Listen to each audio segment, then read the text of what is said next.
Act 4. Here we go. Oh my god. They need to put a fast travel here. Who are you? Oh, do you think the others are making good progress? Hope it's all going smoothly. Oh, hey look! They made it back as well! Prince! Lama! How did it all go? Yeah, how did it go? All is well, thank you. Nefer and Yehoda had to stay at the curatorium to wrap things up, so they won't be joining us for now. I ran into Miss Anefa and Miss Aino on the way back. Their work is still in progress, so I suspect they won't be back for a while either. You seem rather cheerful today, Mr. Flint's. I certainly am. I achieved what I set out to do and came away with more than I bargained for. More than you bargained for, huh, buddy? Fighting alone can get quite tedious. No. But I had the good fortune to run into a pair of brave young warriors. We meet again. How have you been? Hello, Albedo. What are you doing here? It's been so long. I'm guessing you're here to see Varka? Thankfully, tracking you down turned out to be a lot simpler than we envisaged.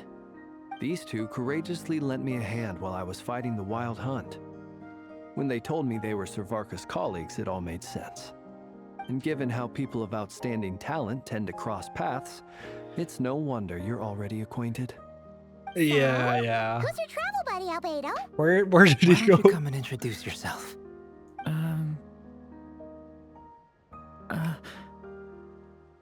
Hello, Albedo, but purple? A gentleman of few words, I see. And a rather stern countenance. I've seen those I horns. presumed you were acquainted with him. Is that not the case? Wait, those horns must be... It's nice to meet you. Again. We've technically met before. Wait a sec! You're Minnie Durin! That's right. It's me. I'm glad to see you again. By the way, he says it's okay if you drop the mini. Yeah. Yeah, I'm please not do. as mini as I used to be. Interesting, isn't it? The first step towards blending into human society appears to be reflecting on whether one's name really reflects who they are. Wow! You look so different! In a good way, of course. It's great to see you looking so healthy. Thank you, Paimon. And although you're as mini as ever, I understand that diminutives don't always convey endearment. I'll be sure to simply call you Paimon as a sign of my great respect for you. Yes, Wow, Paimon. You're such a smooth talker now. Paimon could get used to this. From now on, you may refer to her as your esteemed guide, Paimon. I actually think the diminutive is warranted here. Little Paimon's is pretty teeny after all. Personally, I think our little Paimon is the perfect size. Snack sized. When people call her little Paimon, it's just because she's so adorable that they can't help themselves. She's If snack that's not a sized. sign of Nom nom nom endearment, nom. what is? You're absolutely right, Miss Lama. Emergency My snack brother food. still has a long road ahead of him when it comes to understanding human relationships. Anyway, speaking of long journeys, didn't Columbina, leave with you? How come she isn't back yet? She's been catching up with old friends. Wouldn't be surprised if she stopped for a cup of tea or 10 on the way back. Uh-oh. People are talking about me. Hope it's nothing Oh my negative. gosh, you could never be negative, Columbina. Seems like she's much better spirits after meeting her old colleagues. Judging from your expressions, I'm guessing it all went well? Yeah, something It's like getting that. crowded here. I'll go grab some chairs. No need. This is a job for an alchemist. I'll whip some up momentarily. You're gonna what? Thank you for your hospitality, Build ladies chairs and gentlemen, out of but I was alchemy? merely escorting my friends back. I'll be meeting Sandrone shortly, as we still have some things to discuss. It's been a pleasure, everyone. But this is where I'll say goodbye. We really appreciate your help. Thanks for standing by us. Oh, come on. Spare the formalities. I'm just glad I could help out some true friends. I understand. Well, for now, Harlequino. Goodbye, Arlecchino. Oh, this place is hopping. It's probably a good thing one of us left. Otherwise, we might not fit all these people in. Are you saying we're about to run out of chairs? As a matter of fact, I am. Come on in and see for yourself. An eulogy for Baited Moonlight Act 4.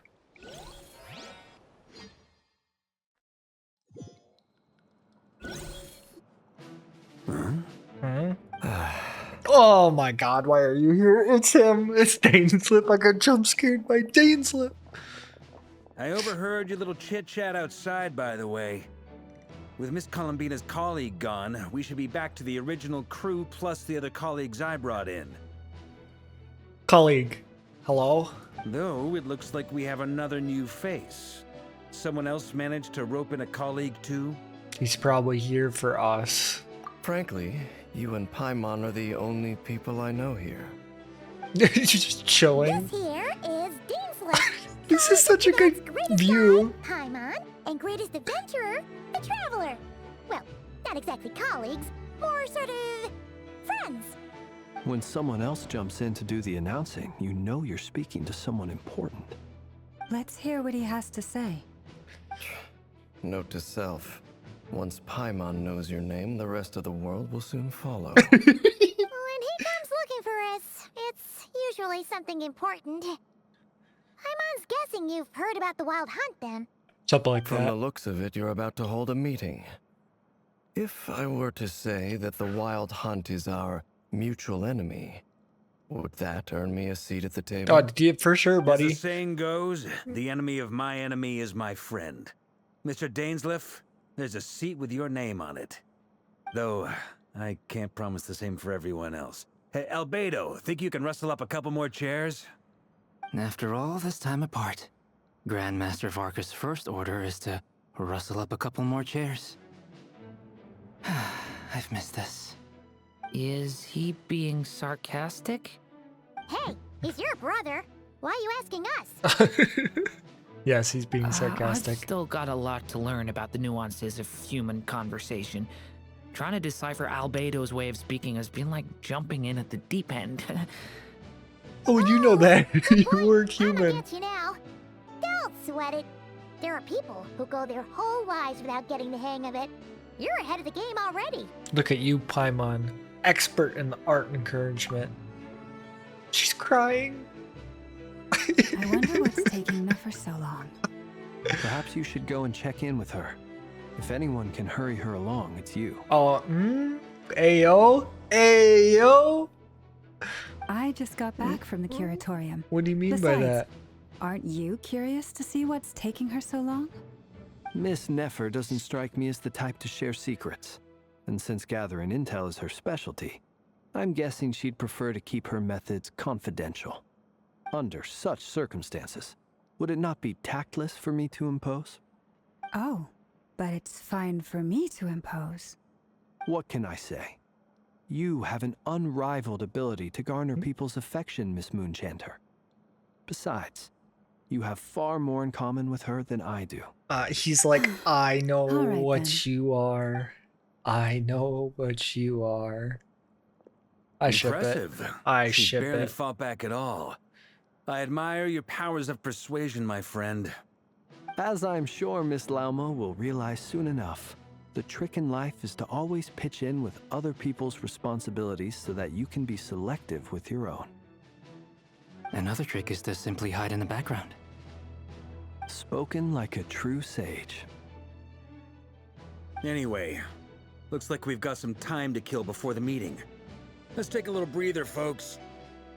And I feel free think to we chat have amongst time yourselves. for that. We'll get down to business once the other two arrive. Don't know if we have time for that, Mr. Varka. Chat with everyone. You're both awfully quiet. Why don't I start us off with an icebreaker? Oh my gosh. Much obliged. Have either of you ever had your portrait painted? If not, I'd be glad to help. That sounds like a lovely idea. You know how to paint, then? I dabble occasionally. He's an excellent painter. Tables, chairs, people, dragons, you name it. He'll paint it for you. I'm flattered. If I ever get the chance, I'd like to give it a try myself. I'll bear that in mind. Anyway, how about you, Durin? What sort of portrait would you prefer? Oh, I'd be fine with anything. Whatever style feels best to you. None of Very it. well. Then I'll play it by ear. This You is so can good. replicate any style I want. I can try. If you show me a sample, I'll do my best to match it. Thank you. In that case, I'll dig up Oh, some then reference it's like, material for you. Columbina's gonna commission herself. Oh my gosh. Chat with everyone while you're waiting. Who else do I have to chat with? Can I investigate? Check. There are handwritten notes message on the whiteboard. I took the time to do a few sketches, regiments, the staffing, and the different units. The art's pretty good, huh? Bet you all like it. Mika always used to stay out of town for making it big. You seem to be written by Barca? Another message appears after the lines written in a different hand. Your creative work has, by the testimony of your fellow knights, proven excellent food for thought, Grandmaster Barca. I've looked through it carefully and I suspect that this is because your work is novel, yet your technique remains slightly unpolished. This is the only nature, of course. After all, you have never received any formal education in art. In accordance with request I have received, I shall complete a few new paintings to serve as mementos for everyone.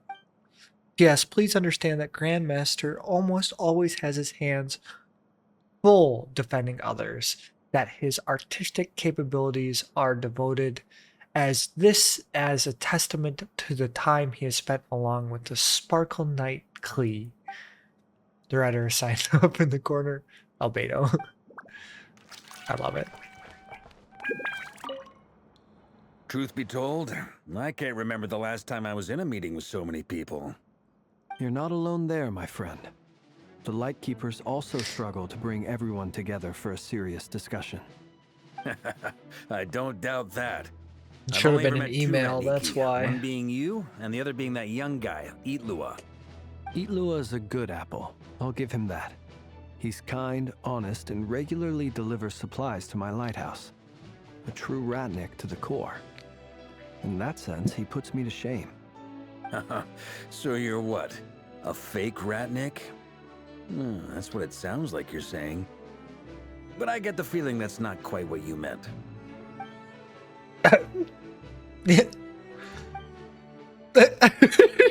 Come on, why the awkward silence? Sorry. I'm not even gonna bother trying to hide it. You've known all along, haven't you, my friend? Where's the awkward silence again? Now that was an awkward silence. Let's just keep this between ourselves. Probably best if Eloa doesn't know, huh? That goes without saying. Gotta be careful what you share with youngsters, after all. Anyone else in the know? Let me guess. The Traveler and Paimon? It's dangerous being too sharp for one's own good, you know. Then It's so in the name true. of the Animo Archon Barbados himself, I swear, your secret's safe with me. When we went for drinks, you said that you and Barbados were practically best buds. In the light of that claim, do you really expect me to take your oath seriously? Of course. Just as long as you don't go spreading around the fact that I'm close with Barbados, all right? Fair enough, then. Nothing like a bit of mutual leverage to seal the bonds of friendship. If you blackmail me, I'll blackmail you. Just like, oh, okay, that how true best friends are made. Is there something you'd like to say to me? Yeah! For starters, why'd you just show up here without even giving us a heads up? If you think back to our previous interactions, you may recall that that's hardly out of character for me. That's very true. Do have a point there. Just sorted out your accommodations yet? Oh yeah! You'll need to find somewhere to stay the night too, right? Want to tag along with us? You never know. We might get a group discount.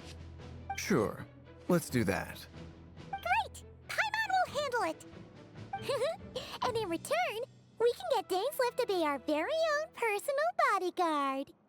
Paimon, you're thinking out loud again. If that's what you had in mind, you should have said so sooner. I'd be happy to help. Oh, okay then. Paimon was only kidding, but good to know. And Dainslift Anyway, loves since us. we're all here together, we might as well watch each other's backs. That's just what friends do, right? Yeah. Indeed. Thank you. Okay, thank you. Where's Nefer and her wife? Not long after. She's tired.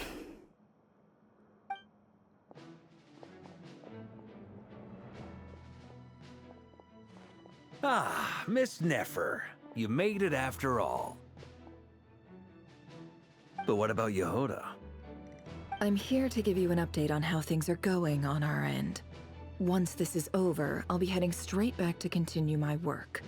I left Yehoda back at the Curatorium to watch over things while I'm gone. Huh. So much for just this once. Uh, Shh! Not so loud! We're on a roll here. What if she remembers and suddenly decides to back out? she's thinking about it Did already. you say something, Mr. Varka? Huh? I didn't say anything. Right, Flints? Yeah, okay. Okay, bud. Must have been a frog. They get so noisy around here at nighttime. It's like they're putting on a concert in the background. Anyway, before we begin, there's a few introductions to make. Let me start by saying that it's an honor to be speaking before so many distinguished colleagues and collaborators. First up, we have Miss Lauma. As Moon Chanter, she's the leader of the Frost Moon Scions, a local religious community in Nodcry. Then there's Miss Nefer, boss of the Curatorium of Secrets, an intel gatherer extraordinaire. We have Nefer is the leading most investigation ragtag into group Rera's of background, adventurers here. assisted by Yehoda and Lauma. From the little I've heard, they're making some great progress. Over here, we have Mr. Flintz, a ratnik and guardian of the abandoned lighthouse. In our last operation, he courageously distracted the wild hunt to buy time for the rest of us. For those of you who've never met, this is Mr. Albedo, a renowned alchemist and captain of the Knights of Favonius investigation team. By his side is a new face for us all, myself included, Mr. Durin, who has come to lend his aid. Next up, we have the Moon Maiden and former Fatui Harbinger, Miss Columbina. Then we have the Traveler, who's earned more titles than I could possibly hope to list out, so I'll spare you the rundown. And Paimon, the ultimate travel companion and quite possibly the best guide in all of This Tibet. is so good. Whoa! That's a lot of people. Great turnout. Miss Nefer, it looks like you might have another job coming your way, so, congratulations on the booming business, I guess. You think I haven't got enough on my hands as it is? Who's looking for me now? That would be me, Miss Nefer. I have a commission for you. And you are? Dainsley. Who I am doesn't matter right now. Perfect. Great what answer. does matter is that I'd like you to gather more intelligence about the Recher of Solnari. Well, it's not as if we never take on anonymous commissions. But in your case, I'll have to decline. I'm gonna take a wild guess and say your job's probably more hassle than it's worth. Something about you seems like bad news. I would agree. Nefer's got a good It's eye my for that. eyes, isn't it? Conrian, I assume. And what's with the mask? Are you trying to hide your identity? In any case, the fact that you're even still alive raises an awful lot of questions for me. My name is Dainsliff. And yes, I am from Conria. As I'm sure you're aware, the Recher of Solnari's real name is Rerir. He was once an acquaintance of mine. Really? Then you must have been quite an influential figure yourself. You flatter me, but none of that matters anymore. My point was simply to clarify why I have asked Miss Nefer to investigate Rerir's If they background. only knew. So you're both from Conria, and it sounds like you used to be friends? What am I missing here? Surely you already know how he became one of the 5 sinners. I'll tell you everything I know. The history of Conria, the We're names and here for identities of the days. 5 sinners. I remember it all like it was yesterday. I have never spoken openly of this before, but the truth was exactly as people say. The 5 sinners were each driven by their own desires, and it was by playing upon these that the Abyss tempted them to their fall, tearing Conria apart in the process. The visionary, Vedifenir, who wished to foretell the future. The wise, Haroptatir, who sought limitless knowledge. Gold, Rhindaughter, who desired to create life. The foul, Sertologi, who pursued supreme strength. And last, but not least, Raker of Solnari, Rerir, Ravager of the Moon. Of the 5, Rerir is the only one who remains a mystery to me. He never harbored grand ambitions. So what changed in the space of a single night? How did he come to fall like the others? In other words, you're saying that his change came as a shock to you, and you have no idea what actually happened? That's exactly what That's he's right. saying. You mentioned how the Abyss tempted them, which led to their fall. But what did that look like in practice? And what other context can you give me about the events of that time? The more detail you can give me, the better. Strangely, now that it comes to it, I hardly know where to begin. The fateful night took place during the era of the Eclipse Dynasty. One day, my elder brother, the visionary, Vedifenir, was summoned to the palace by the Vinster King, only for the king to gouge out his eyes and cast him into the dungeons. When I came to hear of this, my fury knew no bounds. I gathered together every ally I thought I had, and together, we set a night to storm the palace and free Ved. Centuries on, the memories of that night still haunt me, like a never-ending nightmare. We broke through the palace gates, just like we had planned, each striking towards our separate targets. But then, I was betrayed. Even Vedifenir, the very person I had come to rescue, abandoned me and partook of the Abyss's power. So, it's personal after all. Then tell me, Mr. Dainsleif, what price are you willing to pay? You, of all people, must know that nothing comes for free. I'm so interested in I this. cannot say what price would be worthy of such a commission. But know this. Rerir was not always a madman. Money talks, but like, what do you have to Believe it offer? or not, there was a time when he was just an ordinary man, working for the Conrian Intelligence Service. Uncovering the truth of Rerir's past is the only way to unravel this mystery. But before you decide if you will accept my commission, I will tell you more about him. Enough, I hope, to help you plan your next move. Sounds pretty good to me.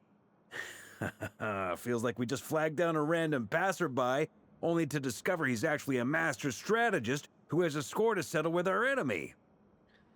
Must be all good karma I've been building. Who knows, having a Conrian friend would come in handy. I like the karma answer. Can I borrow your halo? It could be useful in the lighthouse. Hey, enough with the wisecracks. Besides, isn't that lamp of yours bright enough already? Good joke, Relax. Paimon. It was meant to be a compliment. If that was a little over the top for your liking, I'll make sure to tone it down. He's got next time. jokes. He's got I'll good give your jokes. proposal some serious thought, Mr. Dainsleif. Let's speak in private once the meeting is over. Before that, there's a few things I'd like to share. You recount the meeting of the Knave and how the iridescent marrow has revived or retreated from the crescent moon space. Crimson Moon's base. You make it clear that the knave chose to help you on her own accord, then concluded by reporting how the heart of the three moons are finally in your hands. Now that we've united the hearts of the three moons, your power should be greatly enhanced. But it seems like that hasn't happened yet. I believe it will take a little longer. You've done so much for me, so I want to be completely honest with you all. Even though I'm doing a lot better now, the truth is, my recovery will likely be an ongoing process. From the moment I was born, my power has been slowly ebbing away. And that is because Tevat has never accepted me. Even with the moons united as one, it seems my rejection cannot be undone. So far, I have yet to find a solution. It may turn out to be a problem that will plague me until the day I finally leave this place behind. Even so, I will do everything in my power to help you drive out the Rayhir of Solnari. As Arlecchino put it, this is not about chasing the spoils of victory. It's just a gesture of heartfelt gratitude. Kutar. She seems a lot more energetic and positive than when she did when we first met. Defeating the Rayhir of Solnari will be no easy task. While my strength slowly recovers, we'll also need to gather more intel. Naturally. We should take all the help we can get if we hope to defeat him. We've considered several viable plans now, but our choice hinges on the answers to a few key questions. Is it even possible to kill Rayhir? What experiences shaped the person or monster he became? And what's he really after? Given Albedo's expertise in alchemy, I think we should leave him to try and answer the first of these questions. Understood. As for the other two, I'm afraid we'll have to count on you again, Miss Nefer. Believe me when I say it's not my wish to burden you. But right now, relying on your skills is our only option. So you're placing all your hopes on me, huh? Yeah, why would you have it any other way? Can't thank you enough for agreeing to help us. Honestly, I can hardly believe how lucky we are. You sure have a talent for changing your tune, Miss Moonchanter. Timid like Yehoda one moment, then flinches insincere flattery the next. I don't think it's Ladies, insincere. please. I must object to your portrayal of me. That's all. Feel free to keep bickering. Just pretend I'm not here. I almost don't want to leave this room. I'm curious to see how this plays out.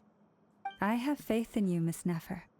Something tells me you'll stand by us until the very end. Oh? And what makes you so sure of that? What if I suddenly decide that my compensation is insufficient? This isn't about the money. I can sense that you've got a deep-seated distaste for Rayhir. And knowing you, that alone is motive enough. Look at them getting along so well. Like two peas in a pod. And I'm the one they accuse of insincere flattery. There is no justice. There is no justice in this world. Miss Lauma, you have to At all. understand something. Ever. Unlike you, I don't actually enjoy having everyone's hopes on my shoulders.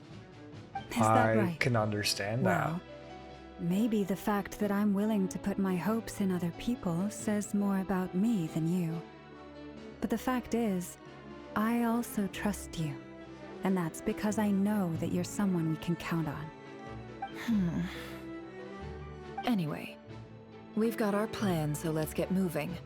Mr. Dainsliff, let's talk. And Traveler, once we're finished, if you've nothing else planned, I'd like you to come with me. This whole experience is teaching me a lot. For instance, I now know that when other issues come up in the future, I'll have far more luck getting Lauma to convince Miss Nefer than trying to do it myself. Is he thinking out loud?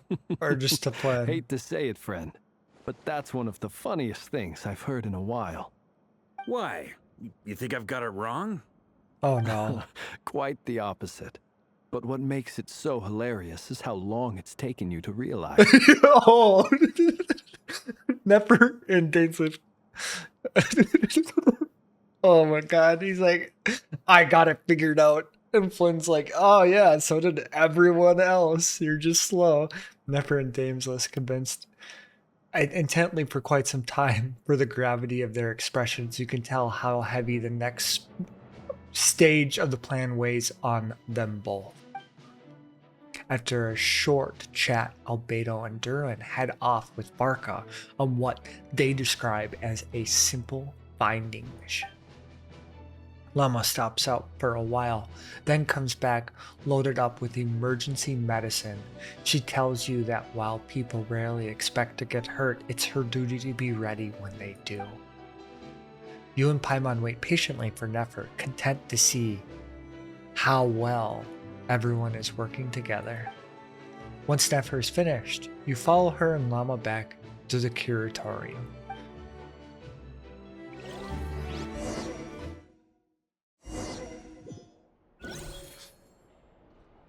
I'm here again? Ah, what is this? Check the message board? Can I leave a message? Where? Am I dumb? What? Where? Oh. It's like, where are they? Thank you for waiting. Hi. It's okay. We actually used the time to help Dainsliff get a room at the hotel. That's very considerate of you. Now, I trust you share my curiosity about Rarir's past, and you seem fairly familiar with Mr. Dainsliff already. That's right. We've known each other for quite some time now. We spoke at some length after the meeting. He was the one who suggested I should invite you to join this operation. He feels confident that these secrets will be safe with you. Dane has a lot of faith in us, that's for sure. Thank you for trusting us, or trusting too, Nefer. Likewise. I appreciate that you got right on board without interrogating me about why I invited you. It shows that you trust me to explain everything in due course. That's because we know what you're capable of. We appreciate you too, Nefer. You might have been forced to help in the beginning, but this time, it was your choice. That's one way to put it. Another is this, that once a decision's been made, it's set in stone. After that, my only goal is to see it through. Alright, so here's how it is. I'm going to access Rarir's thoughts again using my confidential method.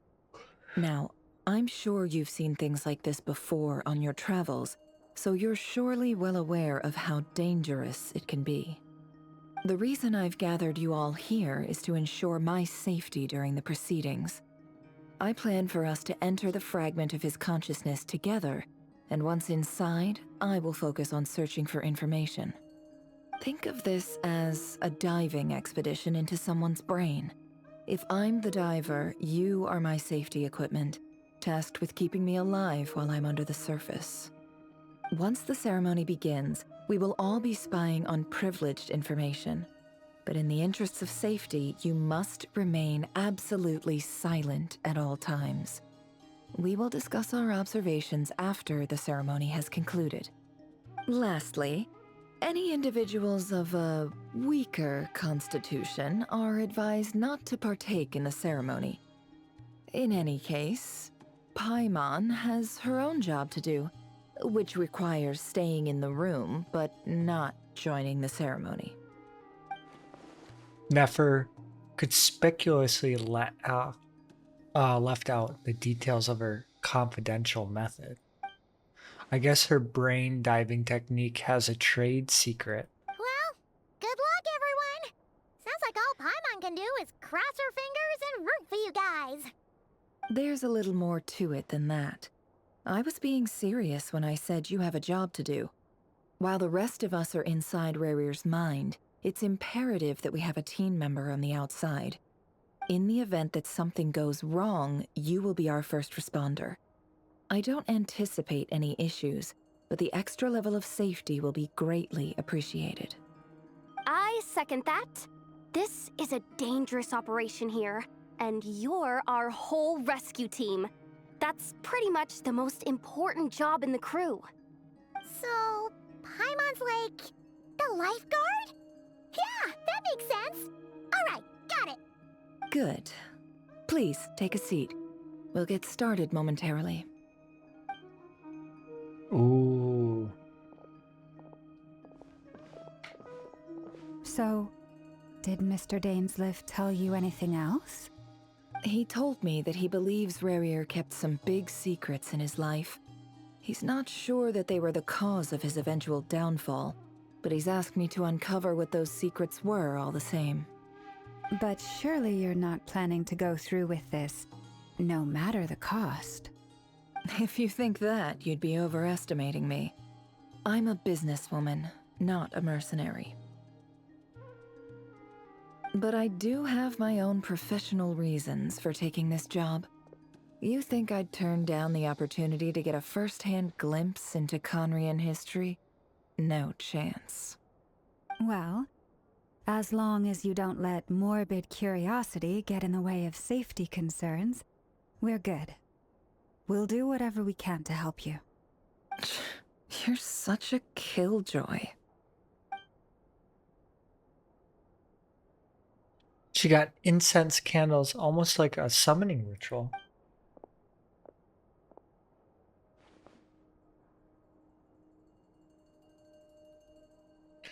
Seems like Nefer still has no intent of sharing her trade secret, but now is not exactly the moment to pry. I see there's a chest set on the table. Could this have something to do with her intel gathering method? All right, I'm good to go. All set over here too. I'm ready as well. Promise, Paimon, you'll be extra careful. I pinky promise, Paimon. All right. Let your whole body relax. We're about to begin. Close your eyes.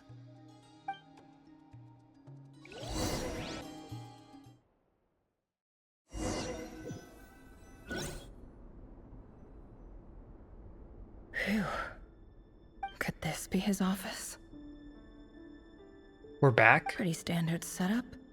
Bookshelves, paperwork, files. According to Dainsleif, Rarier used to be an intelligence operative. Chances are there's plenty of top-secret intel stashed away in this room. Is this where you keep your secrets, Rarier? Can't say I'm not looking forward to this.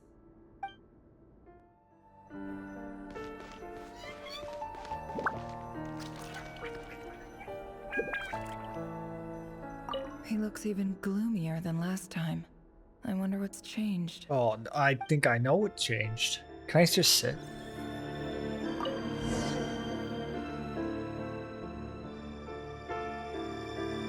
Today's files are in. Time to wade through them, just like usual. Male, 51. Occupation, cook. Confirmed Crimson Moon descendant. Has maintained frequent contact with other descendants over the past year. Poses a threat to the dynasty. Just view. Neutralized.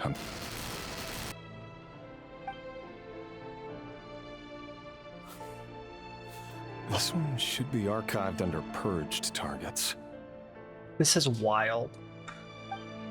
I'm the executioner.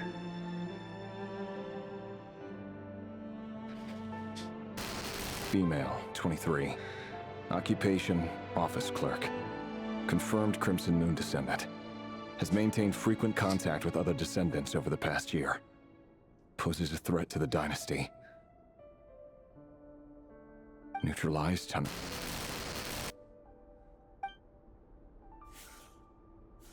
Another one for purged targets. Let me grab the list. Sounds like she was that other man's daughter. Never mind. What's it got to do with me?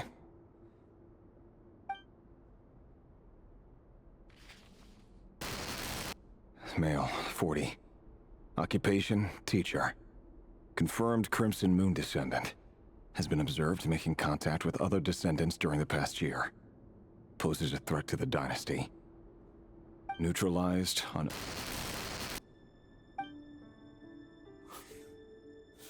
Just another nobody for the archive. Come to think of it, I remember surveilling this man. A case like his never would have been considered a priority in the past. Huh. He barely even interacted with other Crimson Moon descendants. Oh, okay.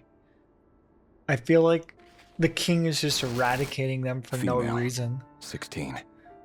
Occupation, none. Orphan and confirmed Crimson Moon descendant. Has been observed making contact with other descendants during the past year. Poses a threat to the dynasty.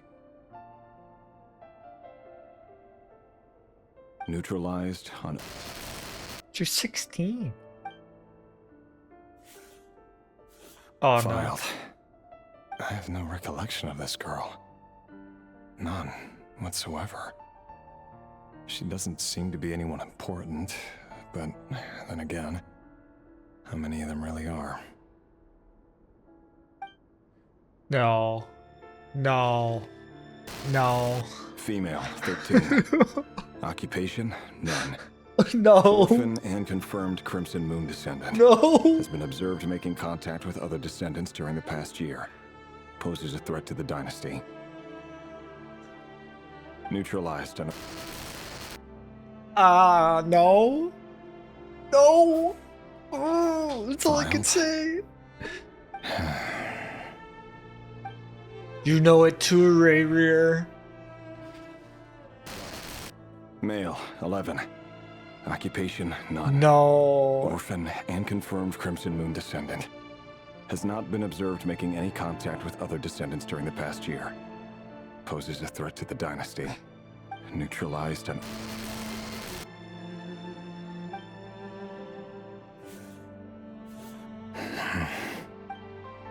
No, don't tell me now you feel something, Ray Rear.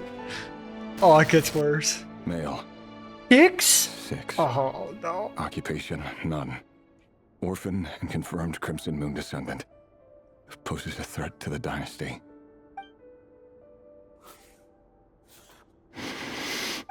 It's funny, isn't it? Your job is becoming both harder and easier at the same time, depending on how you look at it.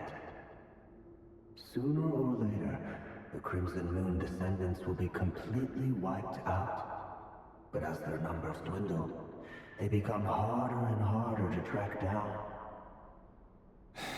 That's not how it is. Fortunately, however, most of the able-bodied adults have already been taken care of. The remaining weaklings will be increasingly easy to deal with.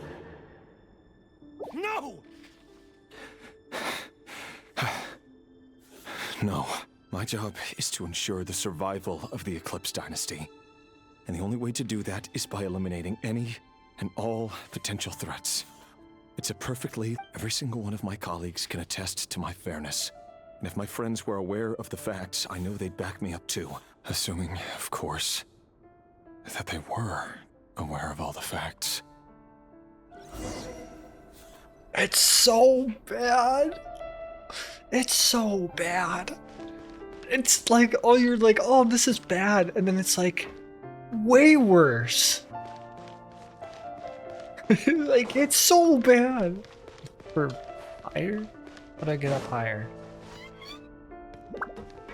Or I'm lost. Hello? We prevented from here? I have to... Oh, this opens. Okay, yeah, that makes sense.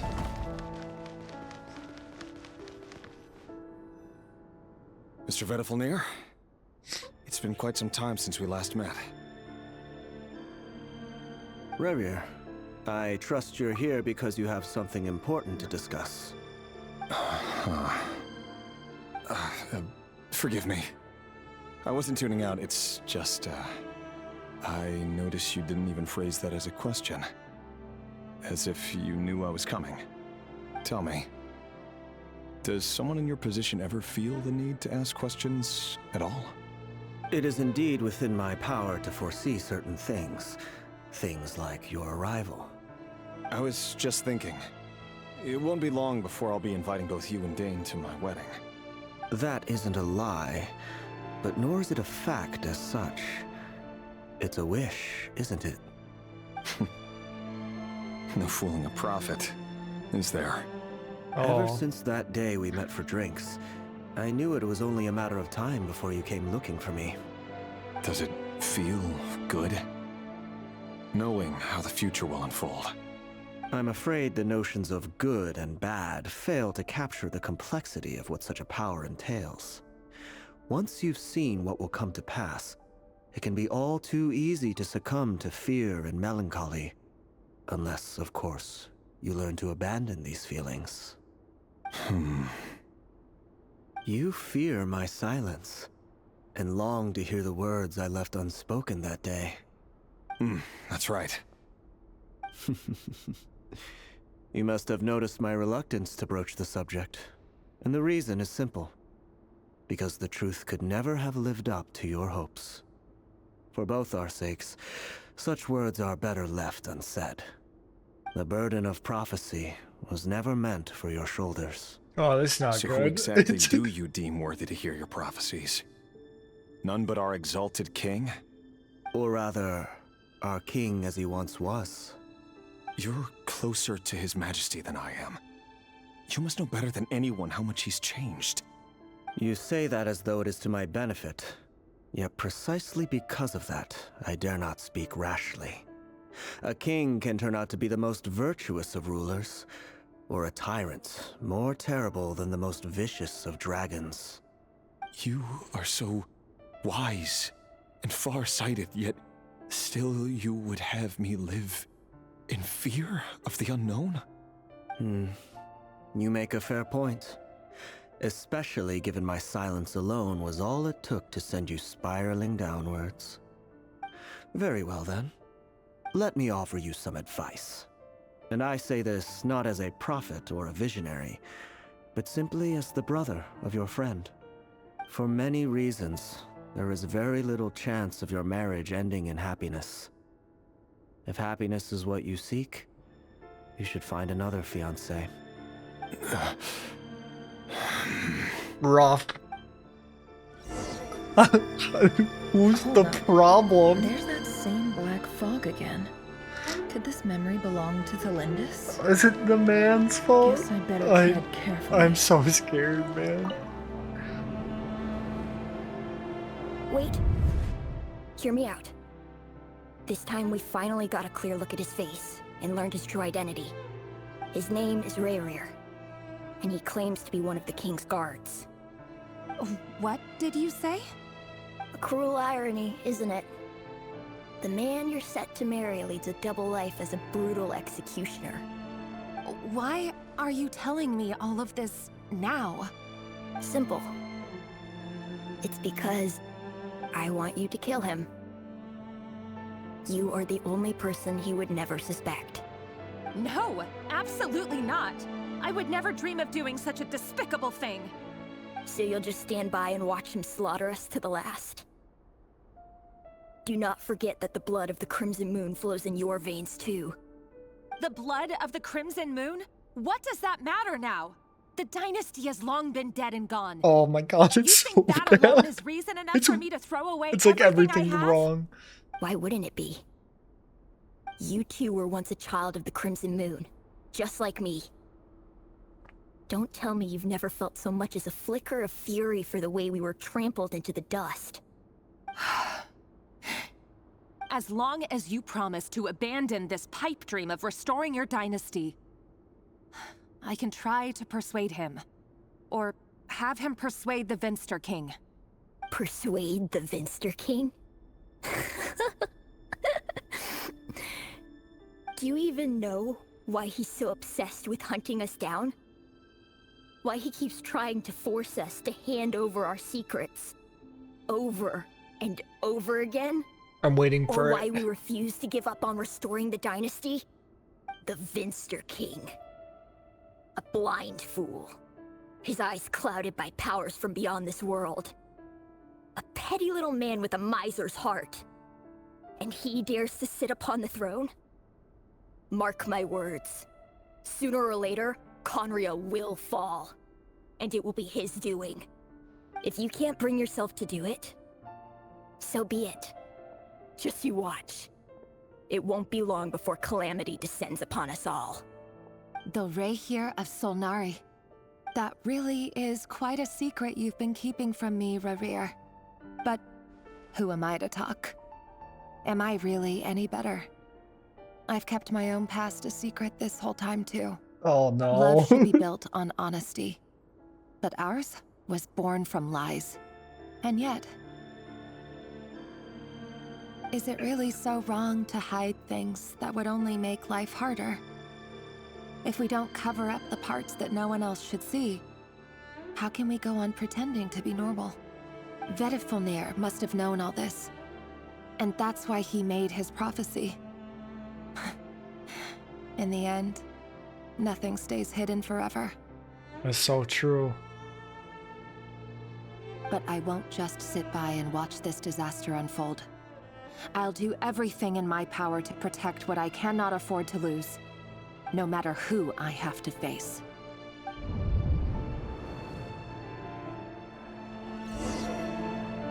Return to the office?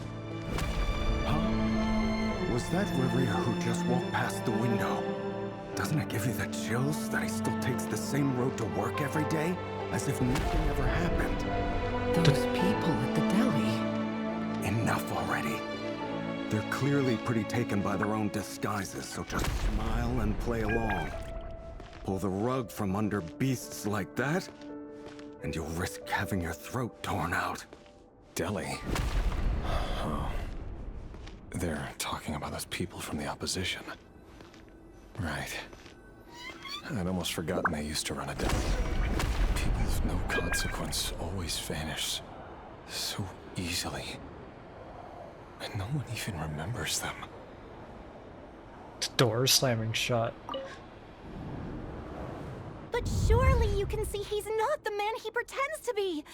So many have died already, and they say that the king's madness grows with each passing day. We're not going to survive this, are we?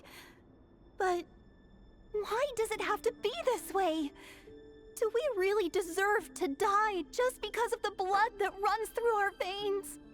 Felindis, are you even listening? Sorry, Freether. My mind was off wandering. I heard you, though. You're talking about what Rerir said. He's just following the king's orders. He's a secret agent, and it's his job to hunt down rebels and dissidents. By the time you first met him, he'd already taken lives. Maybe he was using you from the very beginning. No. Rerir has no idea I have anything to do with the Crimson Moon. My family are only distant relatives of the main lineage, and besides, my eyes are perfectly ordinary. Truth be told, apart from my teacher, pretty much no one knows I have any connection to any of it. It's been a long time since my family severed ties. But as Orlog said, who could possibly talk sense into that raving lunatic of a king? No one. I'll work something out. Trust me, I'm with you all. But for now, you need to keep yourselves hidden. Don't let anyone find you, anyone at all. Don't forget that Rerir is an Eclipse operative. You need to be extra careful when he's around. And when I am too. For now, don't come looking for me. And if anything happens to me, just act like we've never met. If even you can't escape this, what hope do the rest of us have? But after all this time together, surely he wouldn't lay a hand on you. I won't speak in his defense, nor can I give you a clear answer to that question. But I'll do everything I can to put an end to this. Here, hold on to this. If an opportunity to escape presents itself, take it. You'll be glad you took some spare change. You call that change? But what about you?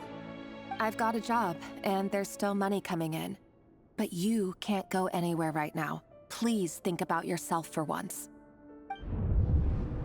This is not gonna go well, is it? Oh my gosh. All is foretold.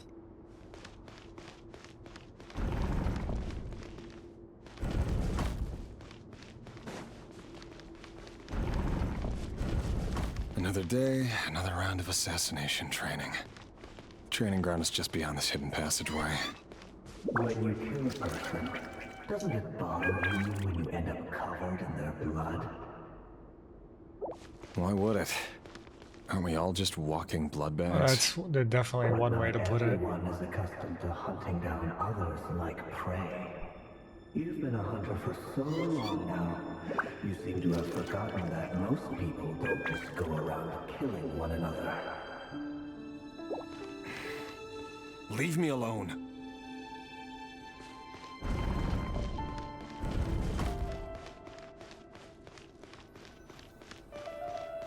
Begin training. Make sure you have a firm grip on the handle. Then choose your angle well. Keep your movements light and brisk. Why am I doing this as Pray once it's a never? thing. I doubt that. How about no one ever died a quiet death at your hands? I work clean. No traces.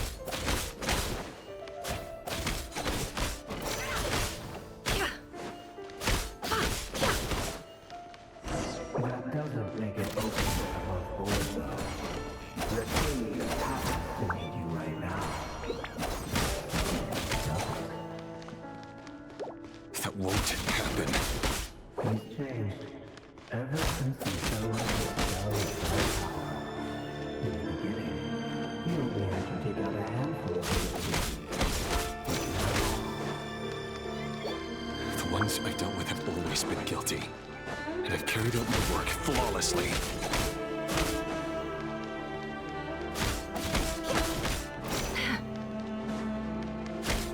How many dummies do I have to take down? It all adds up. No more lies.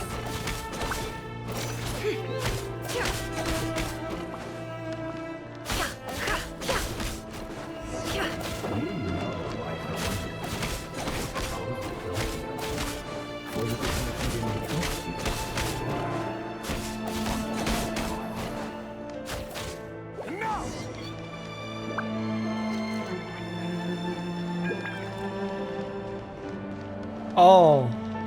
Oh. Oh. That was the training? Okay. Delindis, do you still remember Orlog? Orlog. The boy who was pretending to sell flowers. You spoke for quite a while, didn't you? Yes, we did. What about him? He was arrested 2 days ago. Chances are he's already dead. He... I just don't get it! After everything he's done, why do you still stand by him? Or does it mean nothing to you that people keep dying?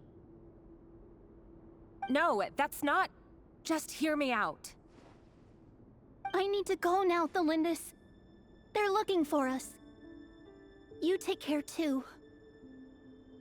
If you ever need a place to hide, come find us.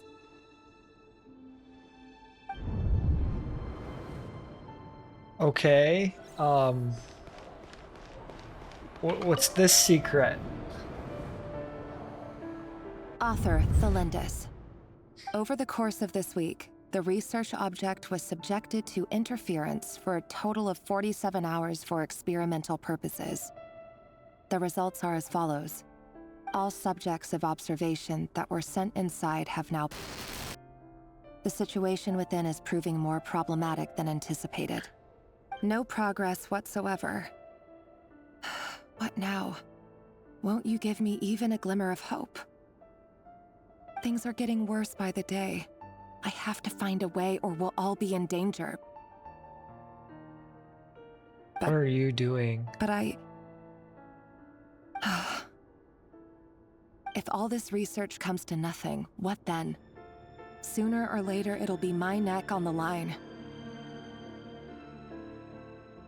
But could he really bring himself to kill me? No. Surely he wouldn't have the heart. What are you doing? What are you doing, Galindus? You mad woman?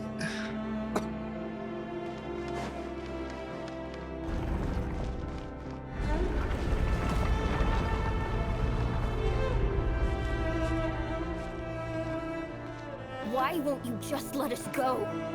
We don't even know each other. All we want is to live ordinary, peaceful lives. You want to live?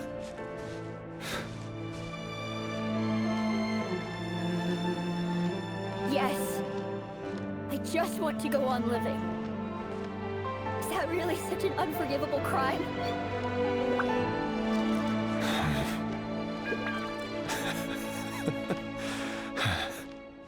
You want to go on living. I want to keep living too. To keep living forever. That's why I have no choice but to continue on the path I'm on. If only some savior would suddenly swoop down and change the way the world is. Too bad that's not going to happen. Imagine that. If there really were such a person, you and I wouldn't be standing here like this, would we?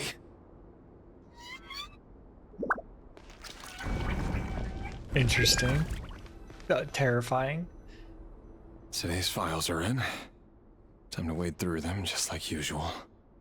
No, I don't get tired of it. It's my job. And not only am I lucky to have it, I'm good at it too.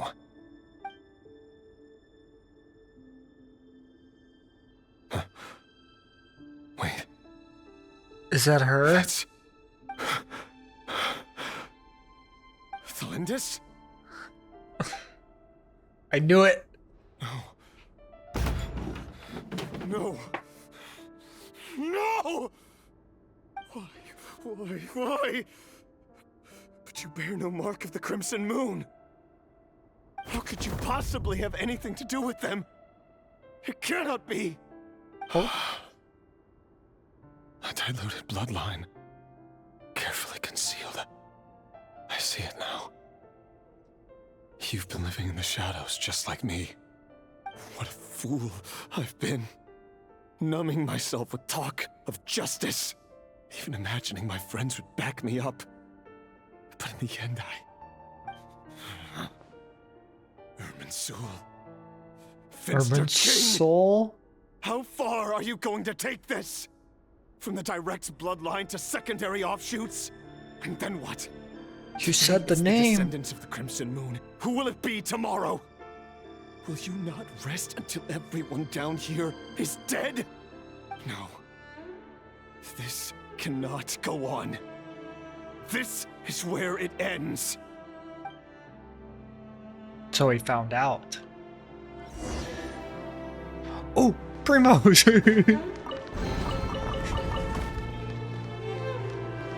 Head to the corridor. It's time for conflict.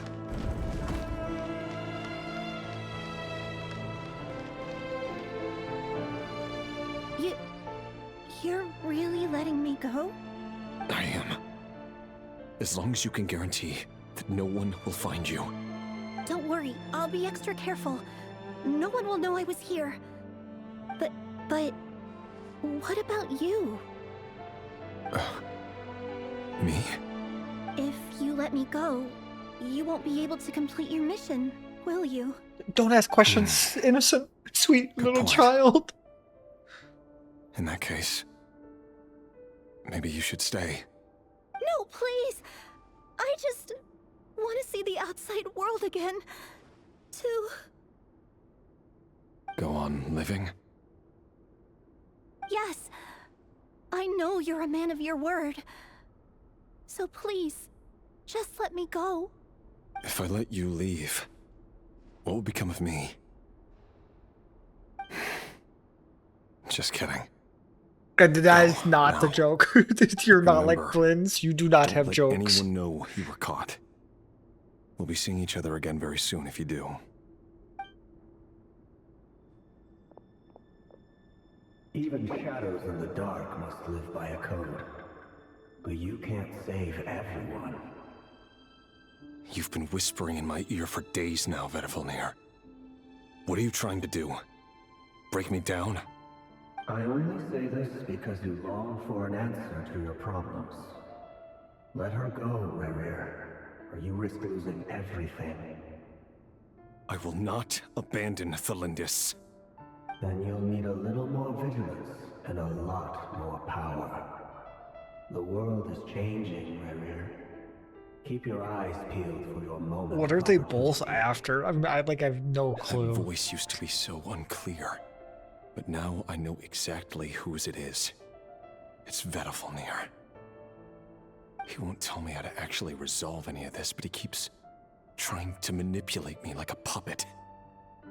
What's his game here? Tell me then. What will this moment of opportunity look like? And no answer. He's like a ghost.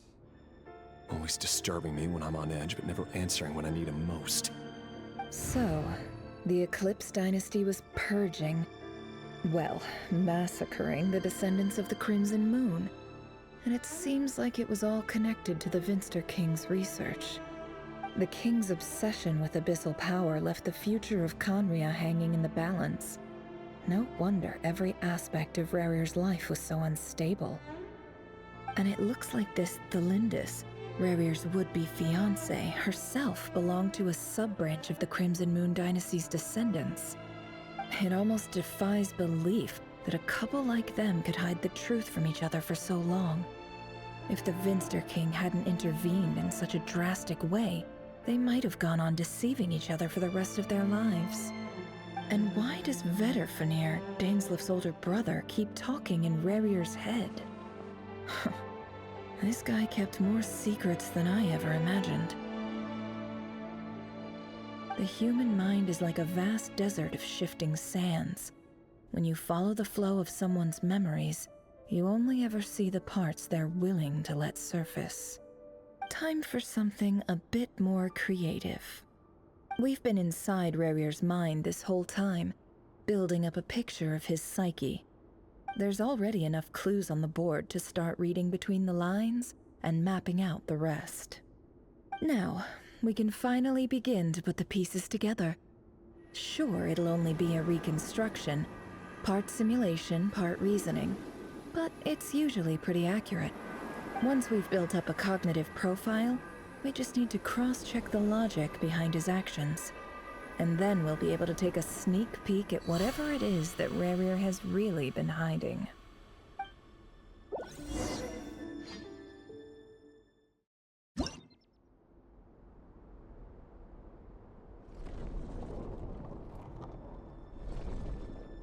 Oh no. What is this?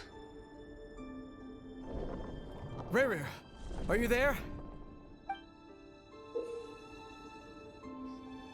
Moving pieces consumes action points when all their action points are used up. So I have to get to 3.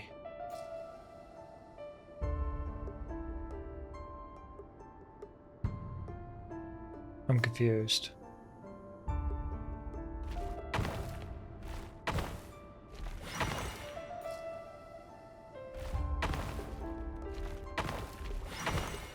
This is not how I expected this to go. Hey, Rerir! Come out, it's urgent! Dane? What's wrong? Quick, come with me. I'll explain everything once we've met up with the others. Okay. I'll come. But the Lindis is still over at the Universitas. I'll need to leave her a note. All right then, but make it quick. I've never seen Dane so worked up before. Whatever this is, it must be big trouble. More puzzles. I did not expect their storytelling to go through this type of puzzle thing.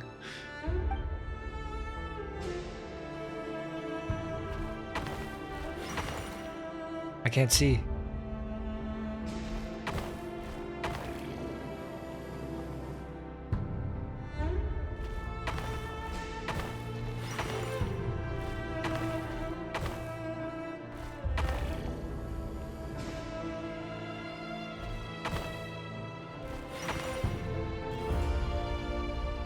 Easy puzzle, easy game.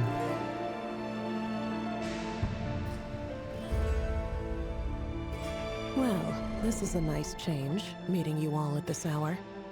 When men and women of ambition can speak face to face in broad daylight, I say that's a big step forward for our dear Conria. Don't be ridiculous. We do not fear the day. Why would we seek refuge in the night? You might ask your blade that same question. I'm told it prefers the cover of darkness. The word on the street is that Sir Elegy only strikes when he has an unfair advantage. But that is patently false. I see you're missing an arm and a leg. Surely only a fair fight could explain that. If this is your way of offering me replacement limbs, believe me, I'll take them.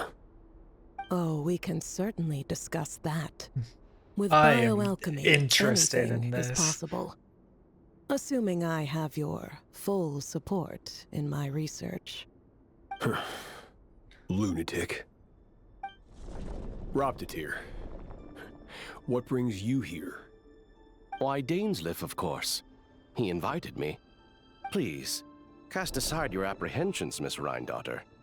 Whatever the rumors may say, I am but a humble servant of the king, and I can assure you he affords me no greater convenience I than love he how does they're you. doing this as chess pieces, Well, the but I would like to Universitas see who they Magistrorum really won't are. stop fawning over you, so at least some of the rumors must be true. You're clearly doing well for yourself, so drop the humble servant act. It endears you to no one. You're president of the Universitas Magistrorum, the chief royal mage known as the Wise by royal appointment, and by far the most favored among the 4 pillars of Conria. Vice President Veit doesn't even try to hide his envy when he sees you. My success is the product of hard work and good luck. It's as simple as that. Were the king not such an extremist, I hardly think I would have received a senior post at my age. Of course, no job is without its gripes. Serving a king like ours can be a challenging task, as I'm sure you can imagine. And as for Efterveit, in missing out on the presidency, he's dodged a mountain of stress. Like everything else in life, it comes with pros and cons. You're all here. I apologize for the short notice, but it was an emergency.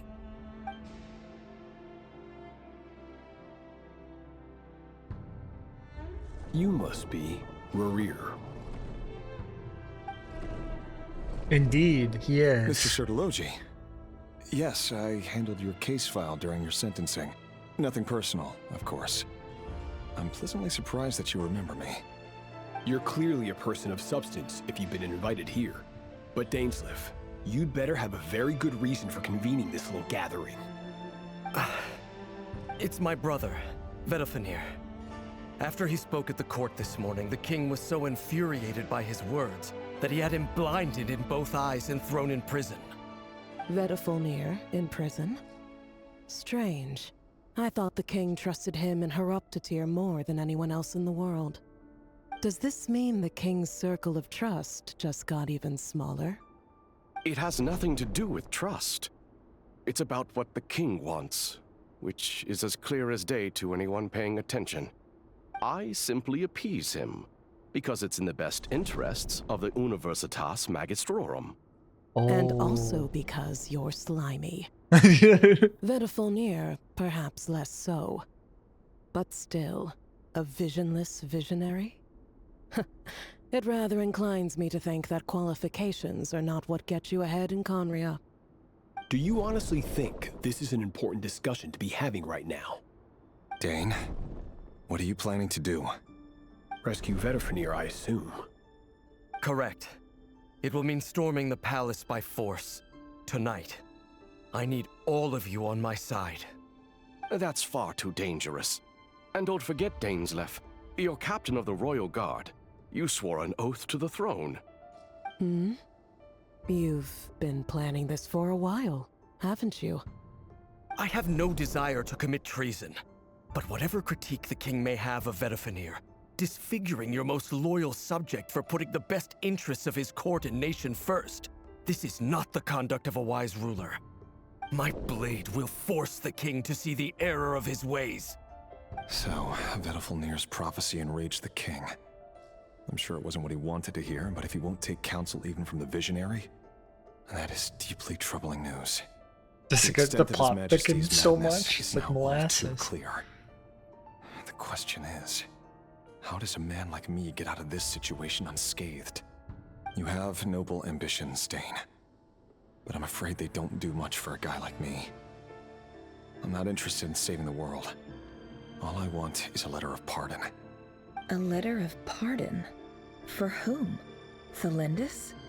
The chances of the Vinster King issuing a pardon for anyone connected to the Crimson Moon seem vanishingly slim. We get more pieces? More puzzle! Let's go! Okay. Huh? This black fog over the board must have some connection to Thelindis. But why is it taking this form? Does it have something to do with Ravir's past? Another mystery I'll need to unravel. If it tells me I have to avoid the smoke, consume the mark numbers, defeating your opponent's pieces. The pieces will attack when they have more action points than needed to defeat your opponent.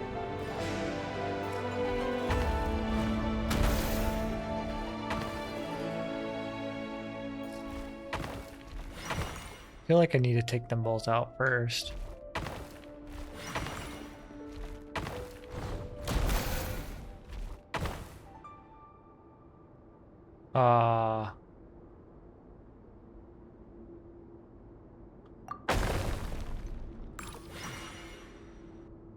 Oh.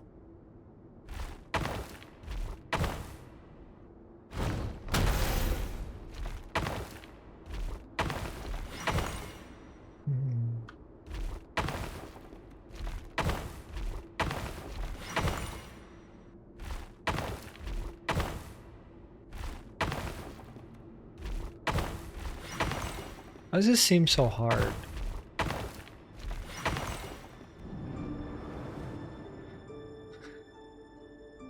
Author Thelindis. Over the course of this week, the research object was subjected to interference for a total of 60 hours for experimental purposes. The results are as follows. Research dating back to the Crimson Moon Dynasty has established 2 points regarding Moon Marrow. Firstly, its origins have something to do with a god's power. Secondly, it serves as a portal to an as-yet indeterminate location. Moon Marrow can thus be defined as a spatial gateway.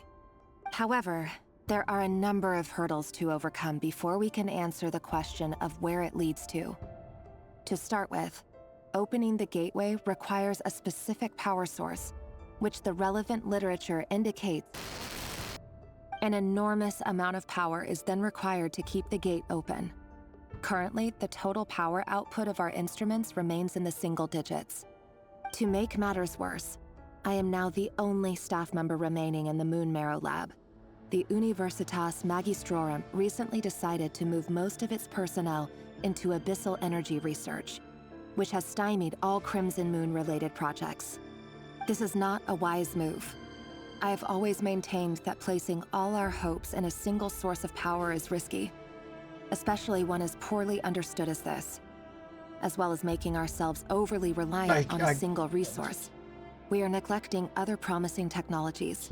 I apologize. Oh, so we have like modern day implications. But as a Moon Marrow researcher, I desperately want to see the world beyond the gateway. If we really made it there Genshin's one ahead of day, its time. what would we find? And how would we go about taming But the also, unknown? like, Moon Marrow? My imagination is endlessly fueled by questions such as these.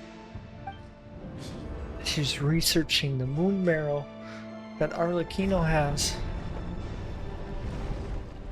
Do we have more smoke? Am I surrounded? Yep. Okay. I fight thee until the very end.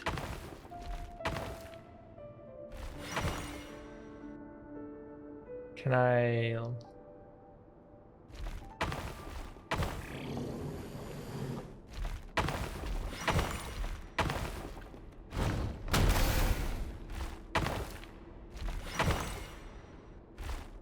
I'm gonna get enough.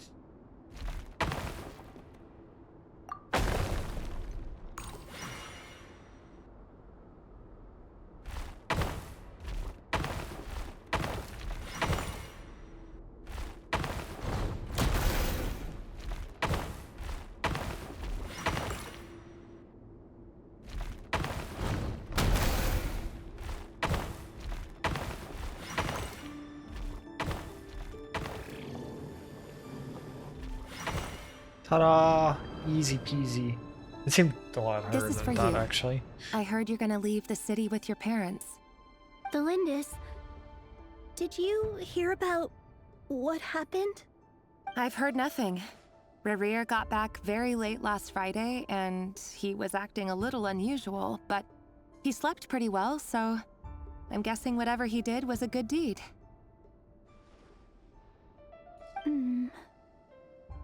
You never saw him, and I don't know what he did. And this conversation never happened. You understand? What if he finds out that you pried into his secrets? Don't be silly. I don't know what secrets he does or doesn't have. All I know is he's just a normal guy who happens to run some errands for the king. Are you scared of him? I don't know. Maybe The a Rerir little. I know doesn't match the person you all describe. Logically, I should be scared of him. And yet, I don't want to lose him. But enough about that. You should get going, and be careful with the package I gave you. Keep it secret. Keep it safe. What's in it? A piece of the moon. All you need to know is that as long as you keep it safe, then in the future, everyone will be able to see a red moon.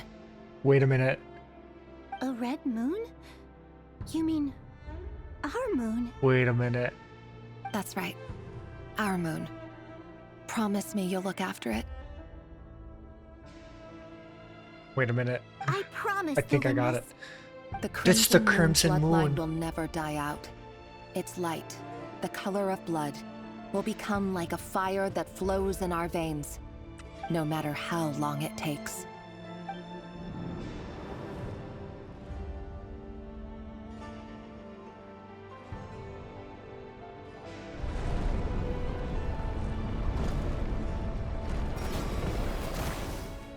More chess. Where am I going to now?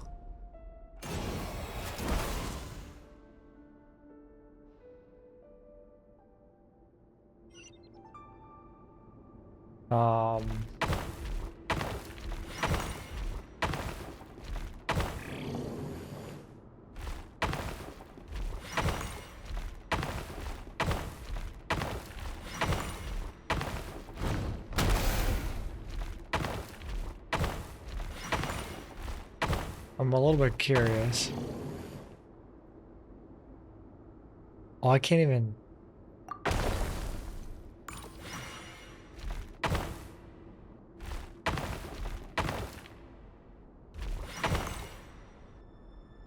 This is interesting.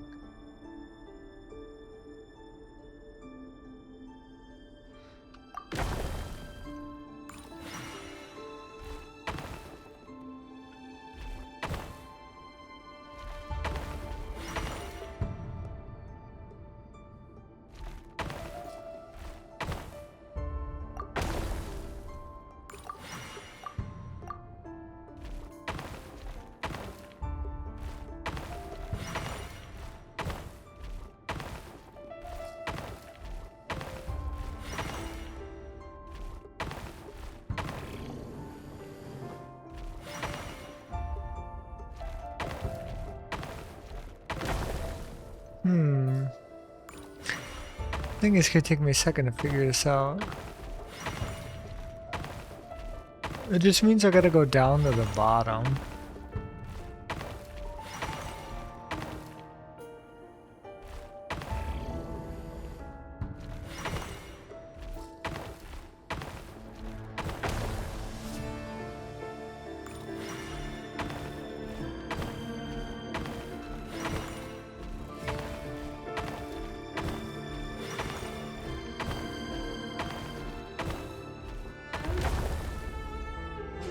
Okay, but like, how would I progress from here?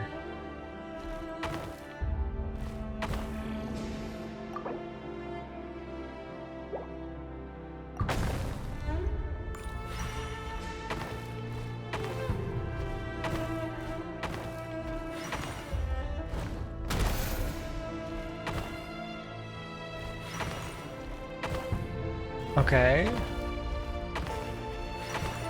Well, now we have 6. Hurry, everyone, and stick to the plan. Sir Dainsleif, what are you? Is this treason? You know what happens to those who betray the throne.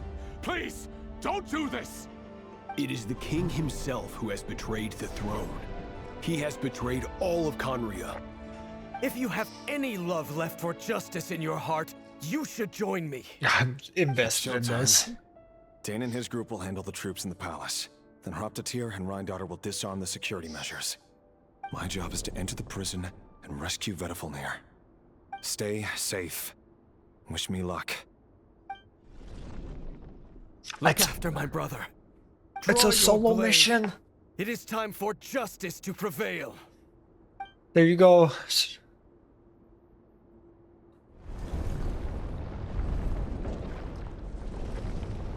Sir Logi and Dane. Men betrayed by a mad king. As I embark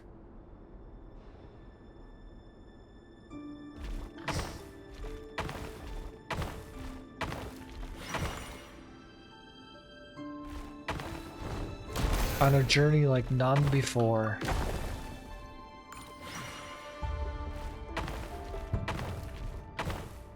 To prevail.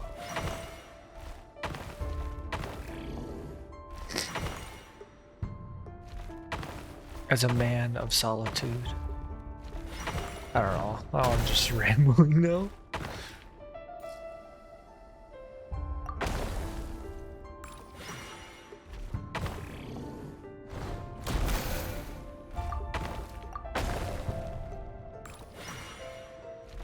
I figured it out. Why is it sending me back?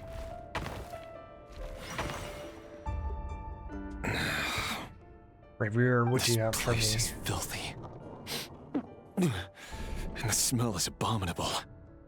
Clearly, the king doesn't allow his prisoners a single shred of dignity. This is dire. Found you. Hello, Mr. Vedafilnir. It's you. Surprised? Oh, wait. I guess surprise isn't an emotion that prophets feel very often. I certainly felt some surprise in the moment when I was blinded. Surprise at the king's sheer ignorance. Surprise at just how unfairly this world responds to words of earnest remonstration. I'm curious. What did you prophesize this time? It wasn't a prophecy. It was a word of warning. Someone had to say it. The king has forsaken all reason in pursuit of his obsessions. I simply told him that if he continues on this path, Conria will surely fall. But he didn't listen.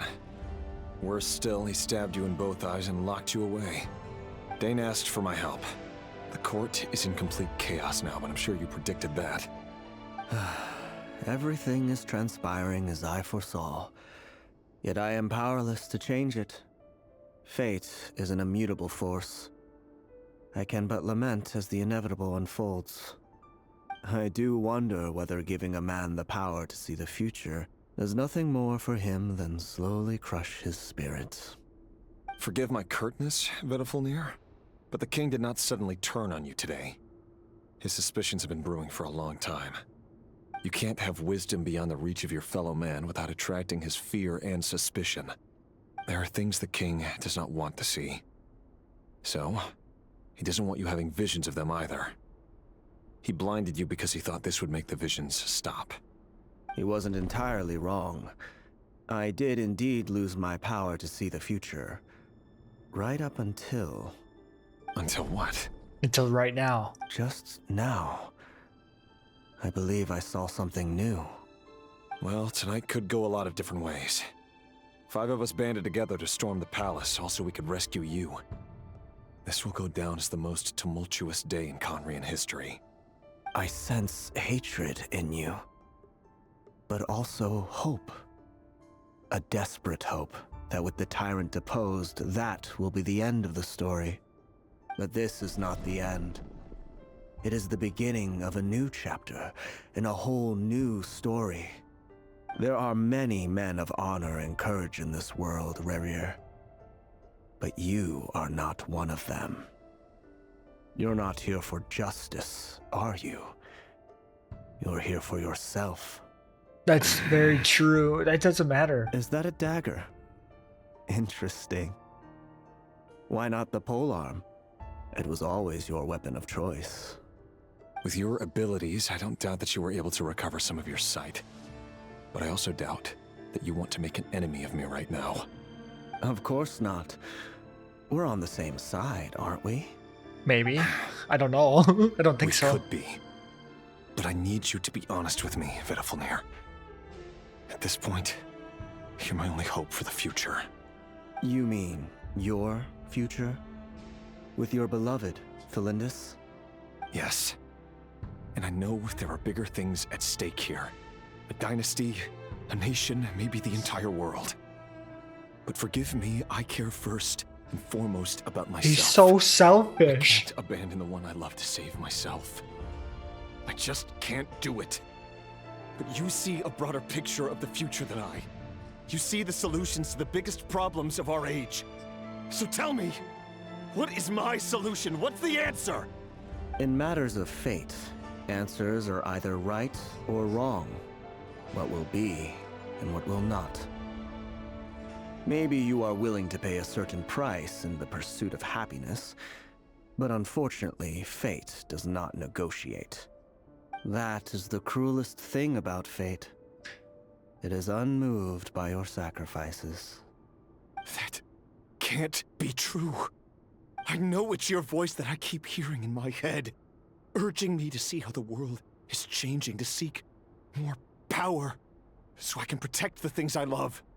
You show me disaster, but you won't show me how to avoid it? Why? Why are you doing all this? My voice. In your head. Oh, it's not even him? So, you hear it too. The voice that steals your mind, gains your trust, and drives you crazy. I thought it was him. It's not him. It turns out that we are not so different, you and I. Vedafilnir just broke into the strangest smile I've ever seen in my life, as if he'd discovered some monumental secret. But then he suddenly switched to looking extremely weary. Very well then. My advice to you is as follows. You must persevere. Whatever trials and tribulations you may face, be steadfast in the belief that they are your path to the future. For as long as you live, your story with Felindis shall not come to an end. That is the only chance you have of fighting back against fate. As long as he lives? It is up to you whether you believe my words. Regardless, that is all I will say on the matter. I have no right to intervene any further. Good enough. I will hold you to your word. Carry him out. Open the gate. Thank you for setting me free. In return, I will tell you one more thing that you cannot afford to ignore. Just then, a strange wave of energy rippled through the city. We had no idea what it could mean. If I were you, I would head to the Universitas Magistrorum. The Universitas? Oh no! Okay. I'm sure we'll be seeing each other again very soon, Rerir. No. Whatever Vedafilnir said, I didn't catch it. I didn't even help him out of the prison. There was no time to lose. He's gonna have to fight Dainsleif.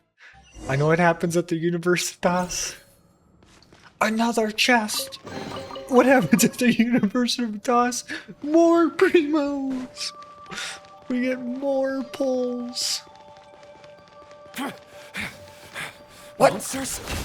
Is this Rheindaughter's doing? The Universitas Magistrorum. I am not equipped for this. Nefer is not a free support.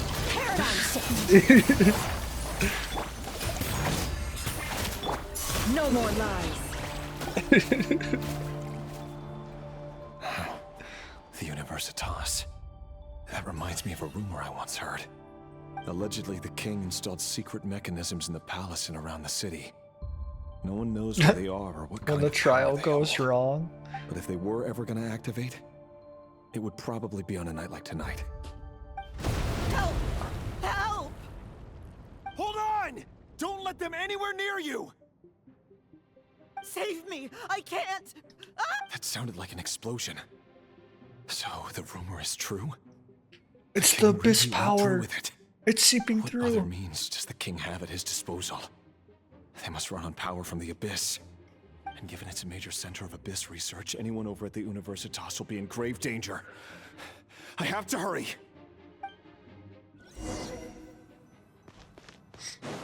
We have to hurry, Nefer. We have to hurry. Defeat the monsters. Whatever you say. Is my gliding wings gonna make it? I made it. Shower me in praise. Time to shine. I don't know. Can't hide the truth. Seek within. It all falls into place. Was that? Oh no. I need healing. Freezer. Boost on the loose. Goodbye. Goodbye. Cryo I'm using incarnate. Sugar Logi's assistant. You're all gonna die. There's the blood detector. A dash of frosting. Merciless. Shower me with praise. Let my name echo in song. A burst of flavor. The mystery unravels. Oh. Wait, where'd you go?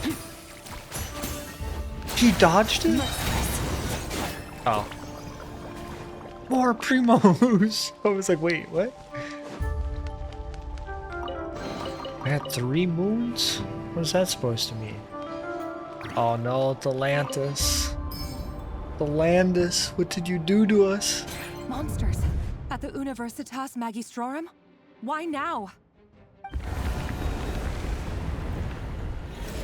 Oh no, they're coming. It's no use. The table won't hold out much longer. The weapons. Where are the weapons? What weapons? Of course. All the lab equipment was upgraded after the inspection last week, but the new weapons haven't been allocated yet. I'm done for. Is anyone there? I need help! Is she gonna die? Ah! Stay back! Please stay back! Please! What's protecting her?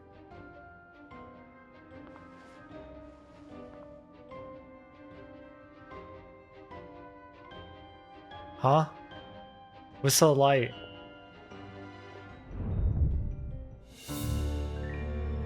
What's this cutscene? What's that? Reverie. So the rumors about your work are true. What? No! Listen, something happened at the palace tonight. We have to leave! You don't need to lie to me anymore. What do you mean? I know why you're worried, and I will respect the decision you've made. But it's okay, because I found a solution. I know how to end all this. You can have it back. The normal life you so desire. But until then, I'm afraid our wedding will have to wait. Cylindus? No, don't do it! Cylindus! Cylindus!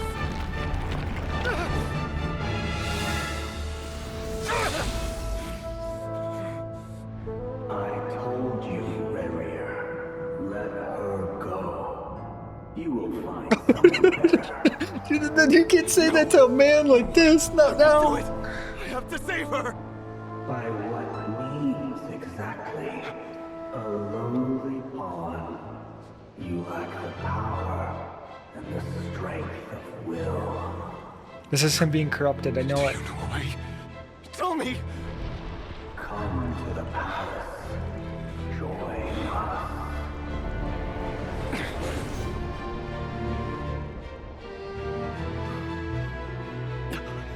That's Dainsleif. Thank goodness we... Step forth and take You made it. Not you too. This is... Hatred or grief, despair, desire. We all have our own.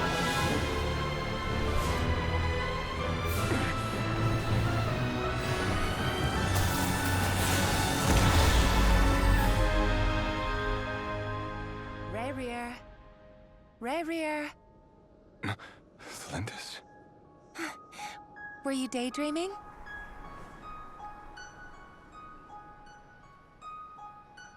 You still remember, Rarier?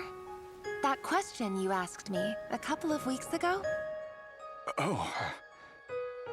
You mean the proposal? Yeah. I'm wondering, where do you think would be a good place to discuss it? Maybe in the garden? Or were you thinking a fancy restaurant? It's your choice.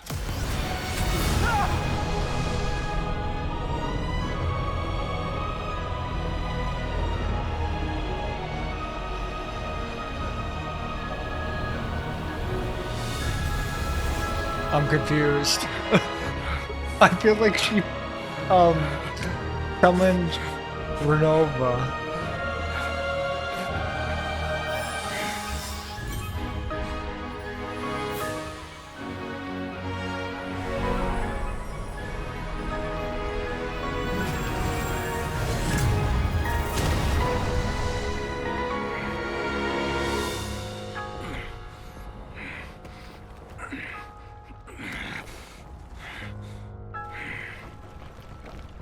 I will find you. And then, you can give me your answer.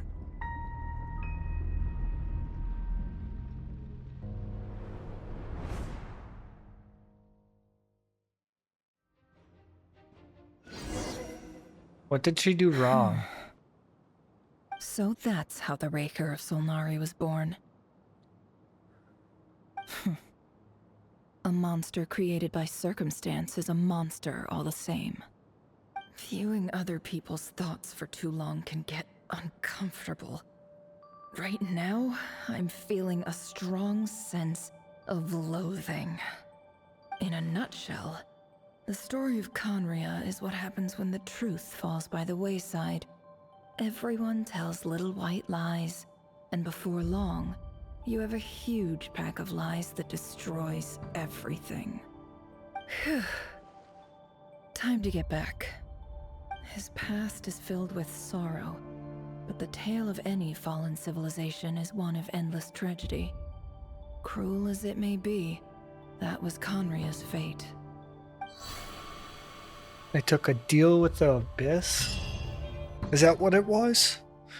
I don't remember.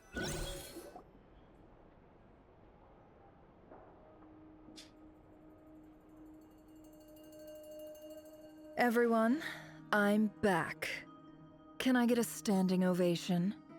Never! How are you holding up? Feeling okay? She's fine. Boss is a pro. Yes, I'm fine. You will have seen the events of Rarier's life through my thoughts. It's now clear that he is just a regular nobody, driven by personal tragedy, as he said himself. I mostly agree. There's only so much we can know about him from his memories alone, but they did give us a clear glimpse into his life in Conria. However, I would not consider Rarier to be a nobody. He was deeply involved in the events of that era. Yet, when the catastrophe of a generation strikes, nobody is safe. Sounds to me like you're speaking in riddles again. Is this you urging me not to abandon the people of Nodcry in their hour of need? That's not what I meant. Although I do hope you choose to remain a part of the plan.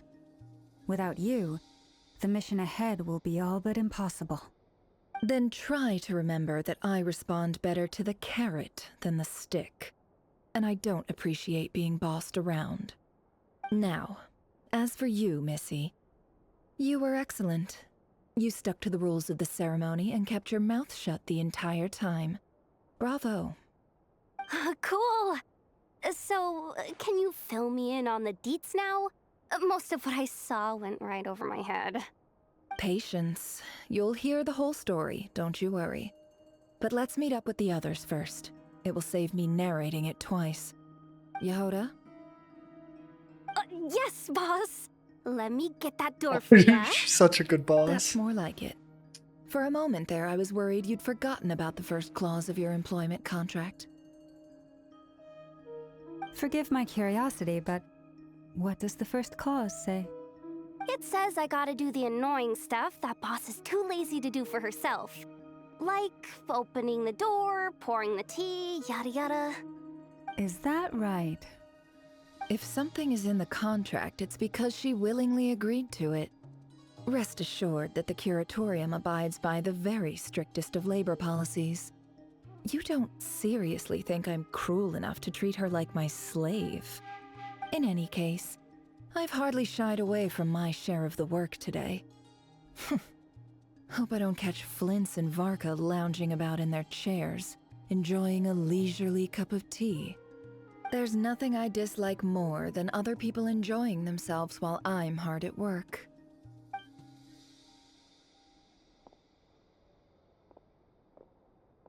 Oh no. What is it? Oh, you can't cut me off like that.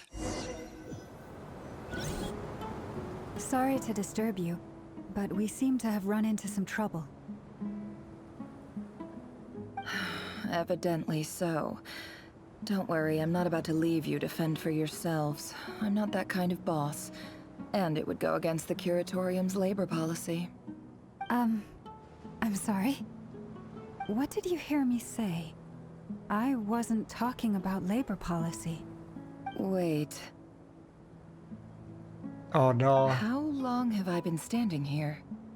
Not long. You just appeared by the door a moment ago. Oh no, something went desperately wrong. Boss, what's wrong? You look like you've seen a ghost. We've been tricked. We never left at all. Somehow I hallucinated that whole scene back inside the office. Hallucinated? But how? Oh, it's Ray Rear's trick. Oh, indeed. This place should heed my will alone. All thoughts and actions that occur in here are just a result of pawns moving across the chessboard in a carefully calculated manner. And nobody has access to this chess set but me. It's Paimon? So you control everything in here? It's Paimon. Paimon did More or this. less. But yes, it's a special technique of mine. Has anything like this ever happened before? Only once. It was the first time I used the chess set. Is there any similarity between what happened then and what's happening now? I suppose my thoughts are a little turbulent, which was also the case my first time. Is there anything I can do to help? The first clause of your contract clearly states that I only need your help with things that I'm too lazy to do myself. Meaning you're not feeling lazy right now? Meaning this is not something Yehoda can help with. The chess set is a personal treasure that I alone understand. I must be the one to find our way out of here. Boss, it's fine. Really. Let me do something useful. Oh, listen to you. Whatever would I do without you, Yehoda? What? Really? Yes, really. Where would I ever find another employee as obedient and servile as you? God forbid anything ever happens to you.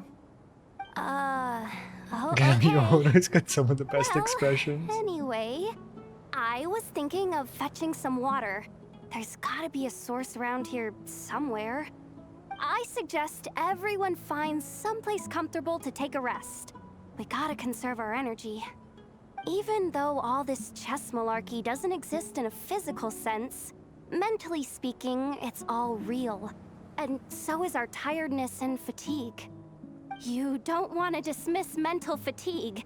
Just because it isn't physical doesn't mean it's any less serious.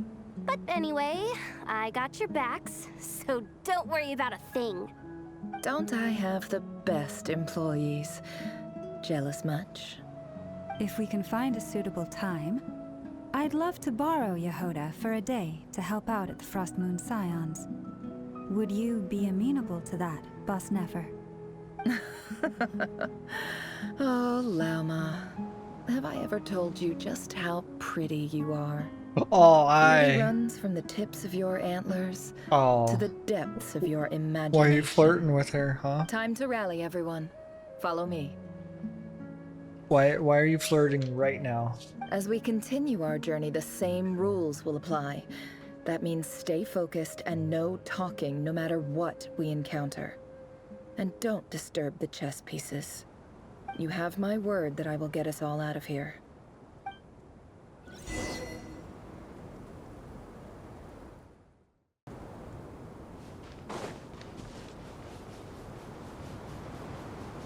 Okay, Nefer, what do you got? What do you got? This place looks familiar. That's not a good sign. There's some... Dance of Death? That's the name of this mission? I wasn't expecting visitors at this hour. Wait, is that? Oh, it's him. There you are. Sinue's been looking for you all day. I think he has some news for you. Oh yeah? What were you doing just now, Uncle Retinue? Hiding away some more loose change? I know I saw some Mora. What do you mean loose change? Oh, come on, I'm too old for this. Just pretend you saw nothing. She's a swindler. Just like, oh yeah, I'll pretend I saw nothing if you give me a couple of them coins. Started at a long age. Or young age, not a long age. What's wrong with me? Hey, kid. Mind telling me what Sinuhe's been up to recently? I'm trying to get in his good books and I need a way in. Get in his good books? Why? What do you want with my dad, Uncle Apepi? I've written a new song. I was hoping to showcase it at the next festival, but I'll need his approval. A new song, huh? I'd love to stay and listen, but unfortunately, Uncle Retinue says my dad's looking for me. Well, there's plenty of time and I'm not going anywhere. See that pile of stones? I'll be sitting there warming up my vocal cords. Come find me when you're done. Okay. Pile of stones. Got it. Pile of stones. I have to go back? Oh yeah. I was like, do I have to go back up?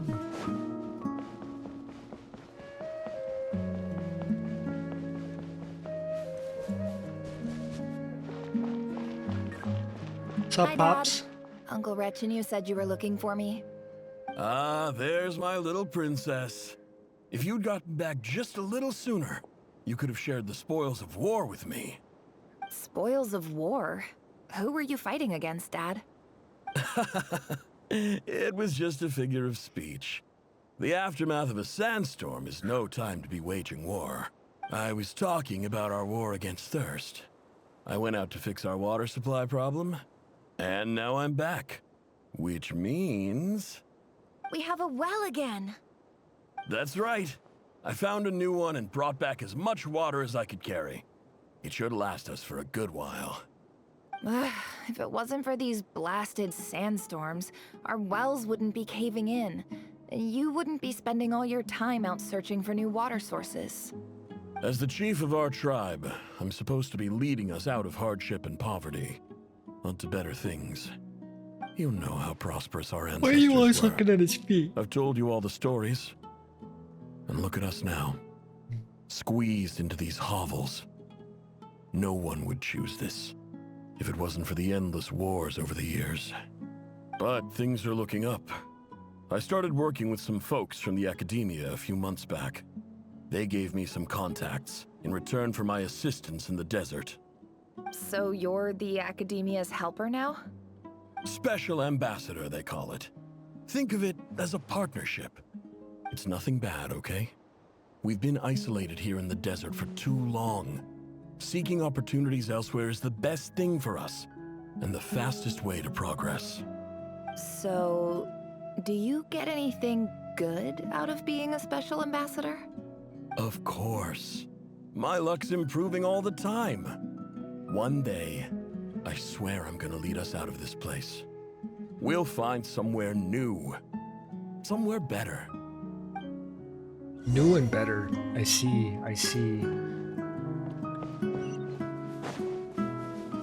No more lies. No more lies. It all adds up. It all adds up. God, I want her so bad. I must say, for Columbina.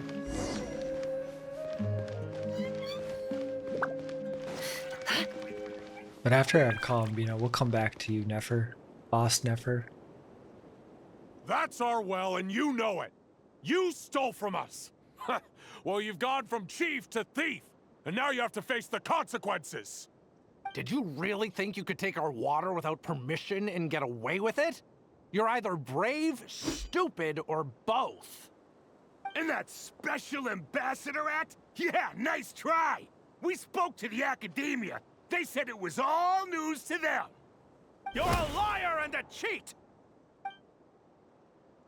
Did they beat him? Oh, they did. Or he I heard won? Yehuda gasp, but I don't blame her. Most people are terrified by the sight of blood. Corpses strewn across the ground. The wounds are clearly from scimitars and daggers.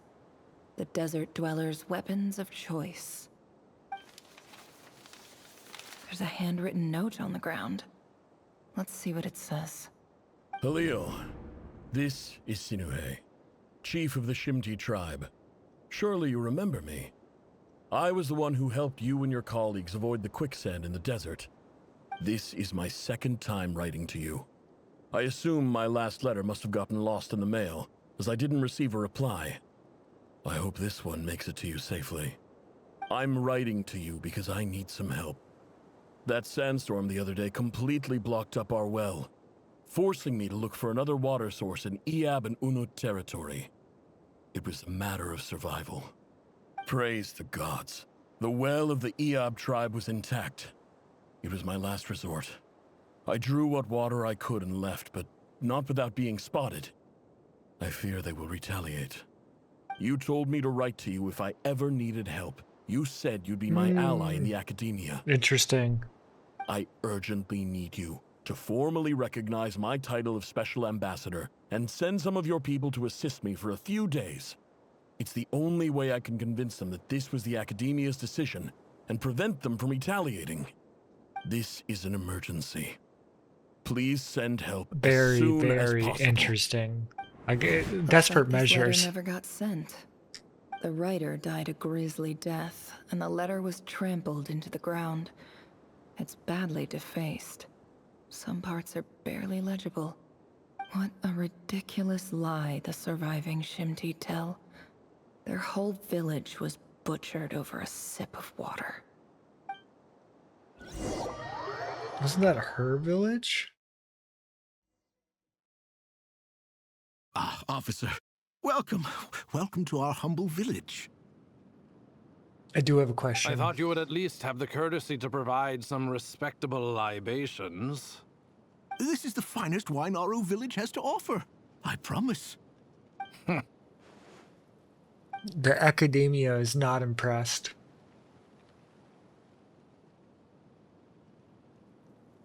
The Academia has agreed to reserve a single space for a candidate from your village. But I remain skeptical of this entire endeavor. I highly doubt anyone in this desert possesses serious academic potential. Please, have faith. If not in us, then in our God. The child we found shows great promise. Oh, I it's beg her. you, It's take her away Nefer. from this Okay. place. Give her a chance. Don't let her talent go to waste. I don't recognize her. New arrival? She showed up here a few days ago and we took her in. She's a really bright kid. Please help. I'm begging you. So, where are you from? Nowhere special. Just a sand dune. What about the rest of your family? How many of you are there? It's just her. Just the one. It is never. It's only you? Correct. So, no brothers, no sisters, no mother or father? Any who have slept on a bed of sand, I call my brothers and my sisters. Apart from that, I have no family. All right. Get over here. Sign your name on the form. Boss Nefer. Sign it, Boss Nefer. If he recognizes the Nefer? name. You're rather fair-skinned for a desert dweller.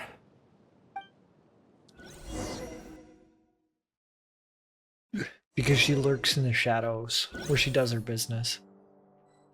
Now I'm a little bit confused at why we're doing this in our Archon quest, but I'm sure it's just to give, like, Nefer backstory. It's my thought, anyway. I forgot that was gonna work. Too busy playing HSR to be like, oh, you can't jump off cliffs. Assignments have been issued already. Please read through the materials thoroughly, conduct your own additional research, and then write an essay on the topic. Yes, Professor, I'm aware. I just had a couple more questions I wanted to get your perspective on. Oh?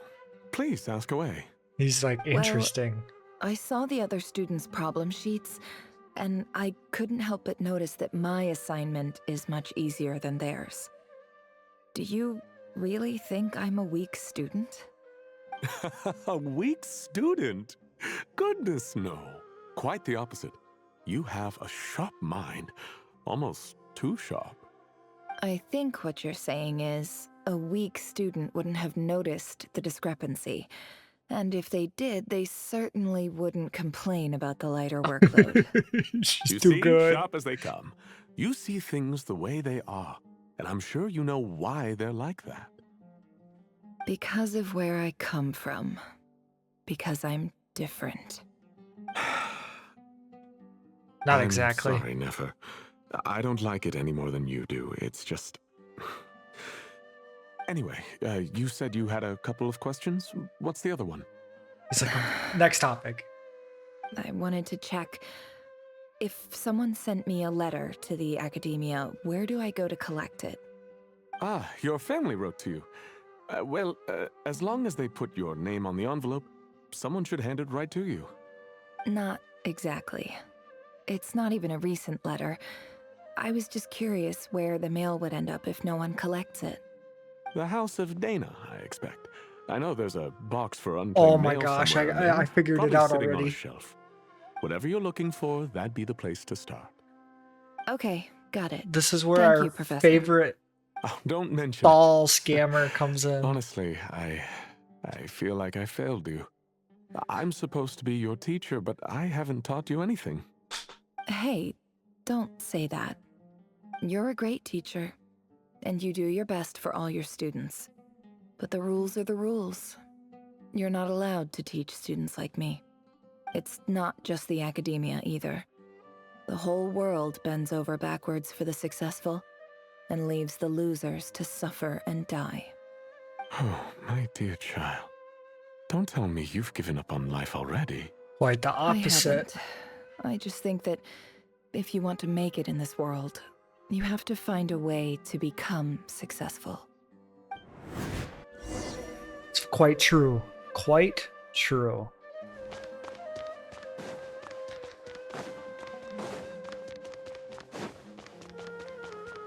I have to go up? Oh, it's like, why does it feel like it's up? It is up. It's like an inch up.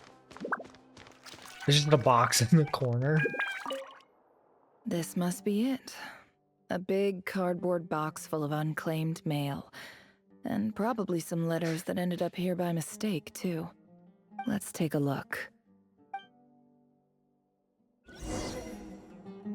Look in the box. What? Where'd the box go? Why'd the box move all of a sudden?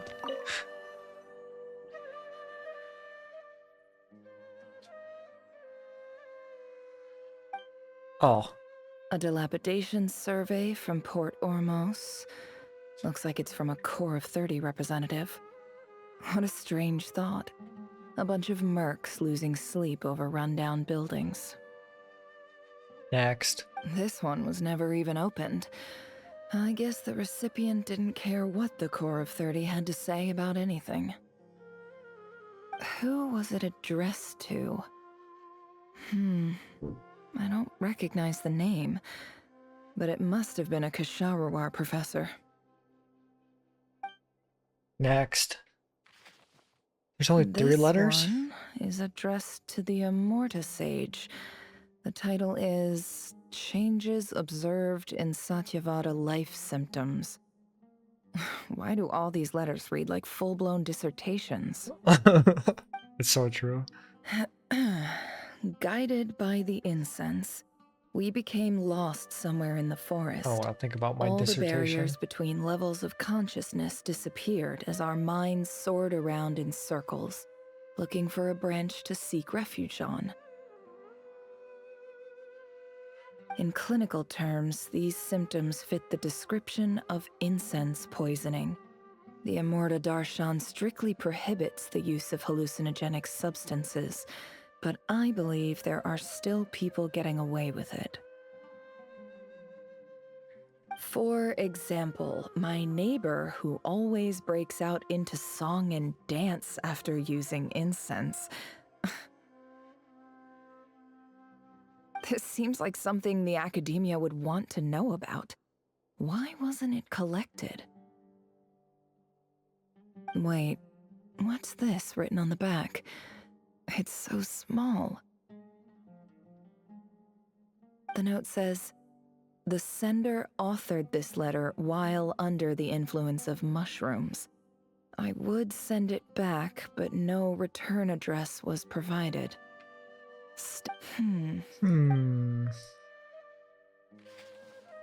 This next one is addressed to Grand Sage Azar.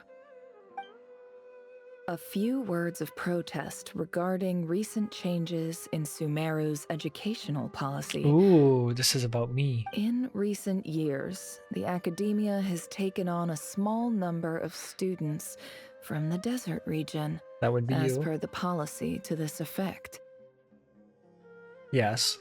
However, it appears to me that these students have not, in fact, been provided with educational opportunities that are, in any meaningful sense, equal to those enjoyed by their peers. As well as receiving dumbed-down assignments and perfunctory tutoring, they do not even have full access to the Akasha system.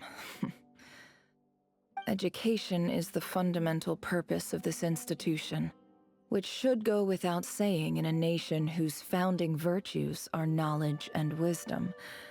I ask you, is the lip service we pay to the policy of education for desert students truly the standard of pedagogy to which the academia aspires? Yeah, no. As Grand Sage, policy decisions are your prerogative, but do not forget your roots. You and I were once students too, as was everyone else in this institution. Why didn't that make it to the stage, I wonder? I do hope you will give some serious attention to this matter. I encourage you to discuss issues like this with myself and others, and listen to some alternative opinions. Okay.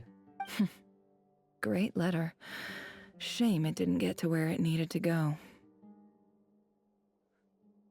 And the sender is... Huh? Sage Cyrus of Spontamod. I didn't realize anyone else even knew how bad students like me have it in this place.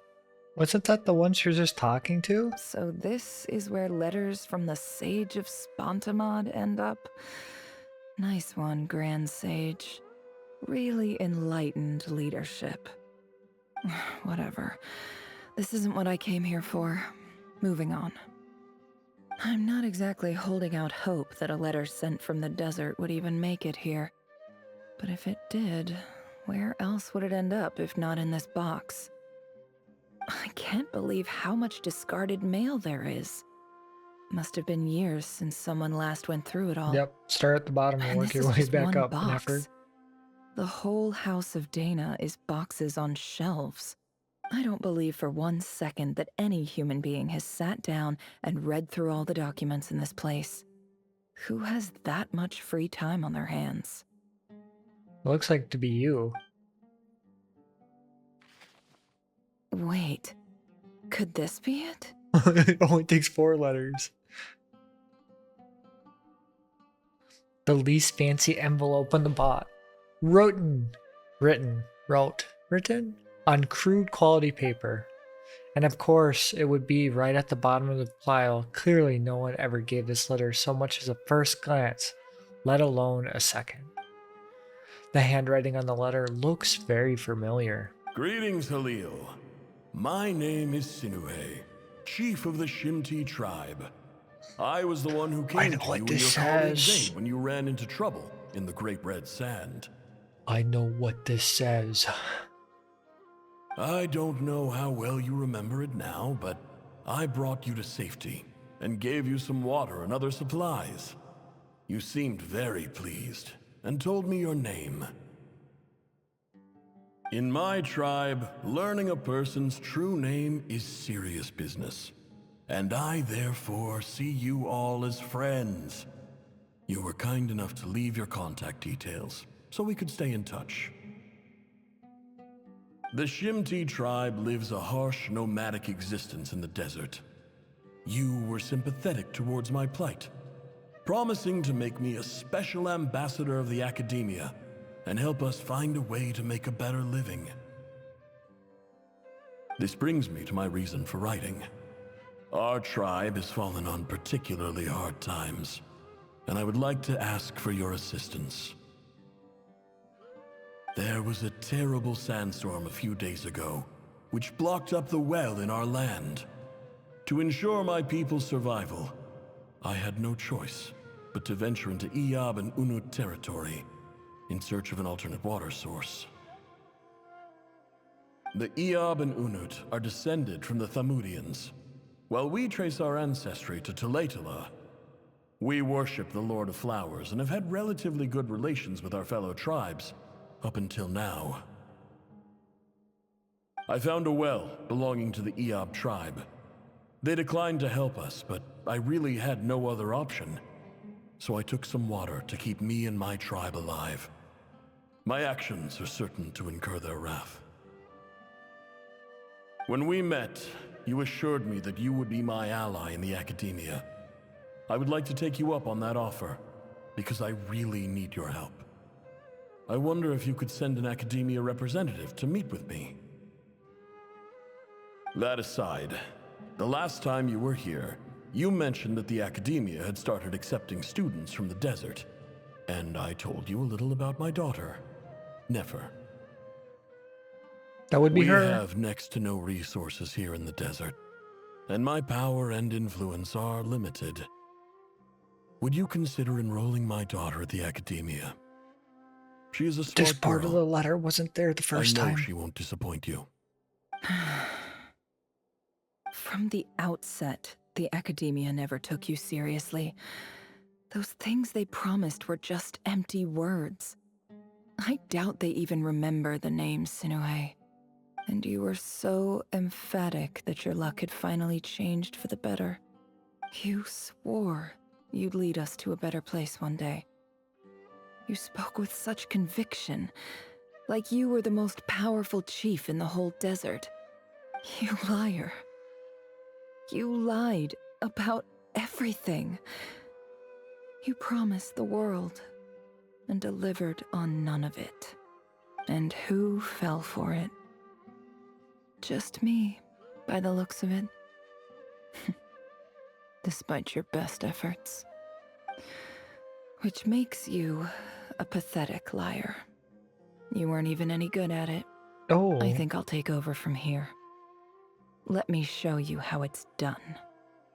This is like her villain origin story.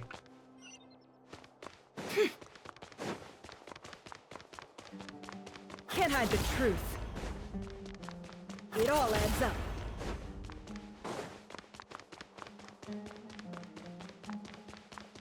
Goodbye, everyone. It all adds up. I love her voice lines.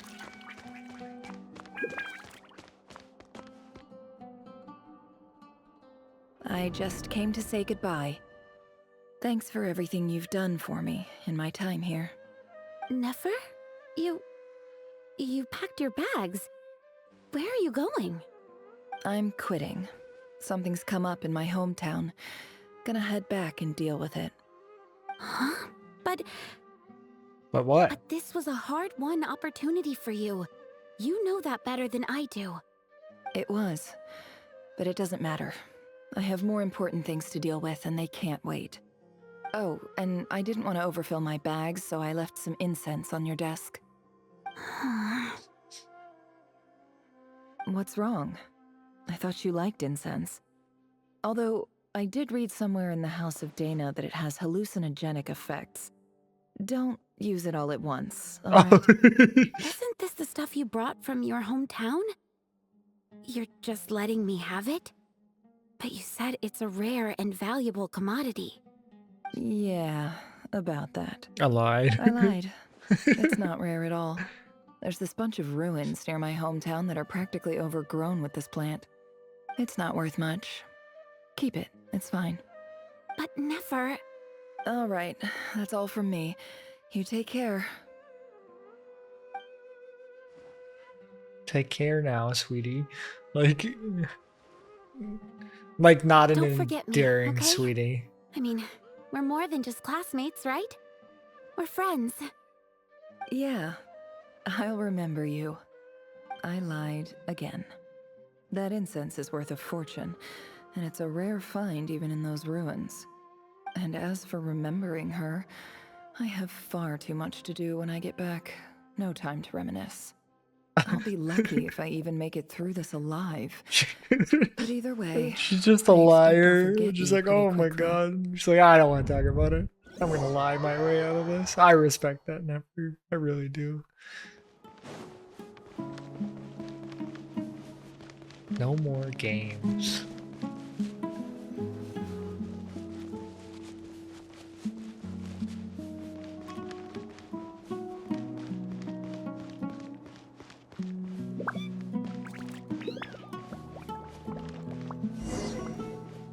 Talk to the EAB chief. Oh, she's gonna get her revenge. I already know it.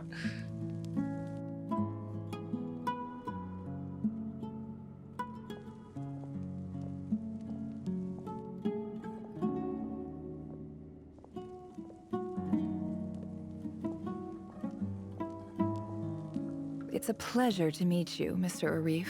Arif? So, what does the Academia want? Since they've sent their special ambassador, I assume there's a big business deal to be made. If not, I'd be very disappointed. Please, sir, lower your blade. You're lucky I'm the one they sent. Not all special ambassadors share my admiration for the EAB people.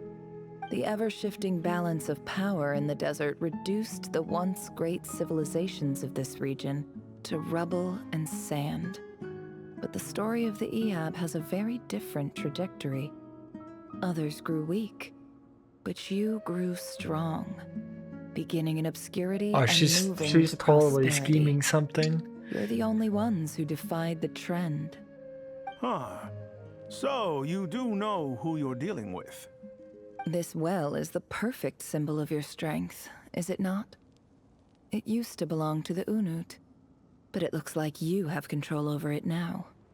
You're not wrong. But I'm sure you didn't come all this way just to flatter us.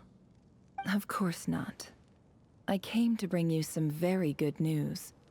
Some information that recently came to light, which might just be your ticket to freedom. Or she's gonna sell them another uncovered lie. by the Vahumana Darshan show that a certain well currently under EAB control is built on top of some ancient ruins. These ruins are of great archaeological interest to the Academia. It's all a I checked the lie. map She's gonna carefully trap on my them way in over there. here, Oh. and I'm confident that this is the well in question. The Academia is offering 50 million mora in return for excavation rights. 50 million? Research knows no wait. bounds. If these ruins are as important as you say, 50 million's a little low, don't you think? Don't get greedy, Eab. Always. He's like, hey, We this is know a, far you more were than you gasping at the think. number minutes We ago, know and that now you you're like, seized it's this not well enough. by force. Wasn't that the first step in your rise to power? To drive away the Unut and steal their water supply?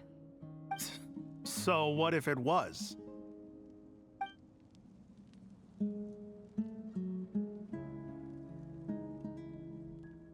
Don't worry.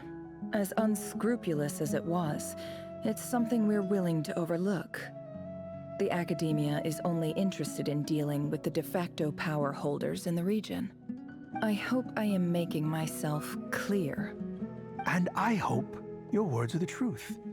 If I find out the Academia is trying to play me, I'll hunt down every one of your people and make you watch as I cut their heads off one by one. She's like counting on it. I assure you, Chief, that would not be in your long-term interests. You don't want to make an enemy of the Academia. You see how I'm dressed, don't you? I appreciate that you've never been to the rainforest, but surely even you recognize an ambassador's attire when you see it. And what does a barbarian like you have to lose anyway? You really think the Sumeru Academia would bother to come all this way just to lie to you?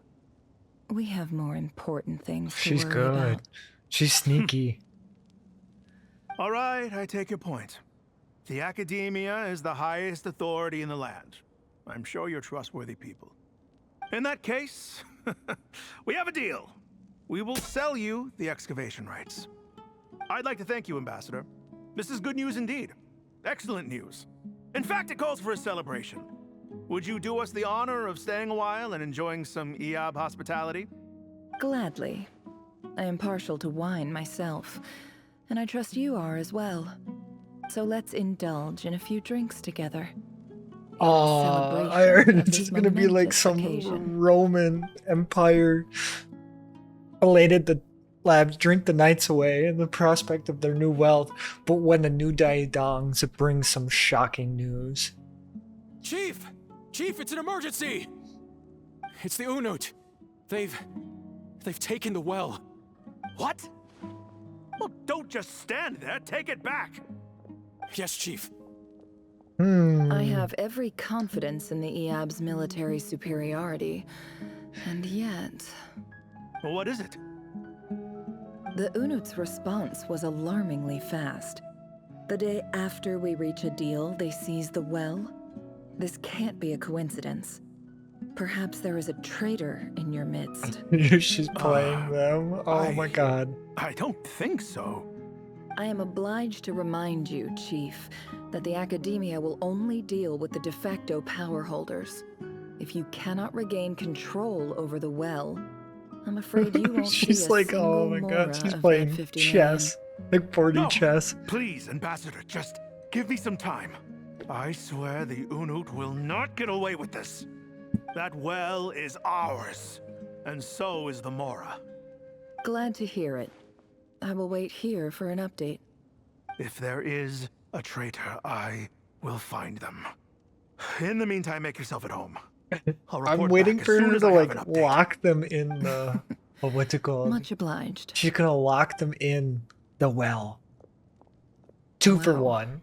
All it took was a few words and I've got him wrapped around my finger. What an amazing feeling. Yeah, I'll be wrapped around your finger. Is in that summary, right? I don't know. Ambassador, the Academia would rather negotiate with our tribe instead of the Eab, yes? Oh. The Eab are ruthless murderers who don't listen to reason. And now they have the gall to interfere in our research projects in the desert region. So let me ask you, Chief, if you were the Academia, what would you do? Oh my god. Kill them all, of course. Precisely. The Academia does not tolerate those who stand in our way. The EAB have held back our academic pursuits for too long. Oh, she's the greatest swindler of all time. Thin. At the same time, there is simply no way that the academia can be seen to be intervening in desert affairs. I'm sure you understand where I'm coming from. We have our own rules out here. If the rainforest dwellers raised arms against a desert tribe, it'd start a bloody war. Right. We can't confront them ourselves, but we can support their enemies. The Unut have always had strained relations with the EAB, which makes you our natural allies. Natural allies. Weren't the EAB your allies once? You were quick to send them after us to protect your interests back when we stole that water. And now look at you. You're at each other's throats. Let me be clear. The academia wishes to collaborate with the legally recognized rulers of the desert in this matter. We are asking for excavation rights to that well, and our offer is 50 million more. I love that number. No more. I believe we have an understanding. You're just gonna pin them against each other Then I and then, like, suggest you take get them to both work. out. Get us access to that well, and the more is yours. You see, Dad? Lying is easy when you know how. People will believe anything.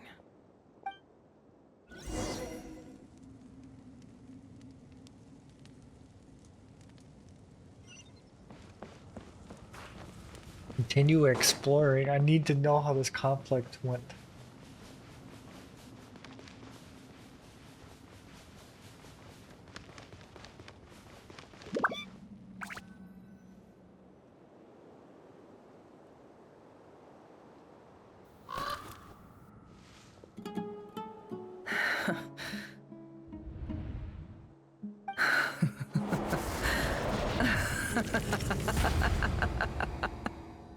Look at yourselves.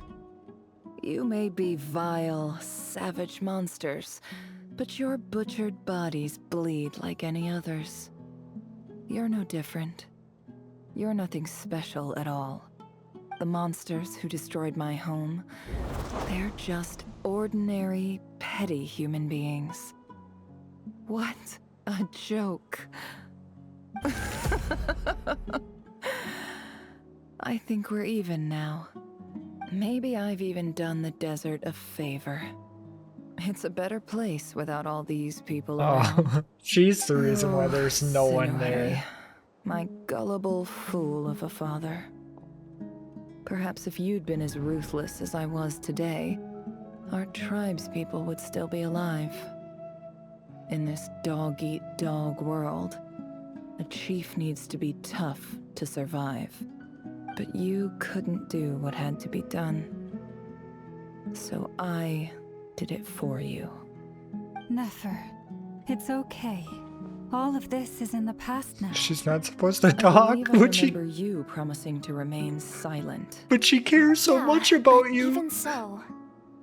But she loves you. She cares about Is you. there anything you can do to ease the tension? You got this, Yehoda. It's your time to shine. Alright, time for a sharp turn onto a completely different topic. So, anyway, that's enough of that. When are we getting out of this place?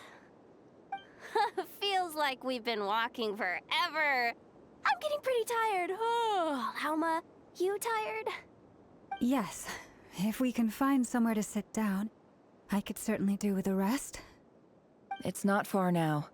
There should be a temple just up ahead. Is that the situation about to reach? Is this situation about to reach a conclusion? Yes. Really? A temple? That's where this story ends? I guess that's how things go in the desert. I've been to a similar place with a friend from the desert before. Desert dwellers can never escape their destiny. Or so everyone says. I never wanted to believe it, but looking back now, I'm as desert as they come. You mentioned a temple. What's waiting for us there? My biggest trade secret of all. Ah. Then I'm guessing it's where you got your power from. The power to peer into other people's minds. I didn't know you were clued up on any other religions. I'm no expert in the history of Sumeru, but since you come from the desert, I would imagine it has something to do with King Deshret. And the 7 pillars who served him. They are all major figures in the desert belief system too. Sounds impressive. I have some friends with connections to this stuff. Specifically, the Manubis. I think that's how you say that. I know who you mean. General Mahamatra Sino. The spirit of Hermanubis dwells within him. Hermanubis. That's Boss Neff for ya. She knows everything. Sino's hardly a figure of obscurity, but I know about Sethos too. Ooh. What about him? Is he a big deal or He's something? just a 4-star. Well, He's just a He's 4-star. not a small deal, let's put it that way. You sure know your stuff. Please, this is the bare bone basics. Save the flattery. Thanks for your But patience, he's just a everyone. 4-star, it's fine. I'm sure it's been a lot to take in. With any luck, that's our exit just up ahead. Oh my god. Some of the commentary in this alone is just like, oh, he's not that special. I mean, he is, but like, he can't be that. He's just a 4-star. Making my way downtown, walking fast. Do-do-do-do-do-do-do. Gonna get copyright strikes for singing. Do-do-do-do-do-do. Okay, Boss Nefer. Hey, I've been here before. Go to the entrance of the temple.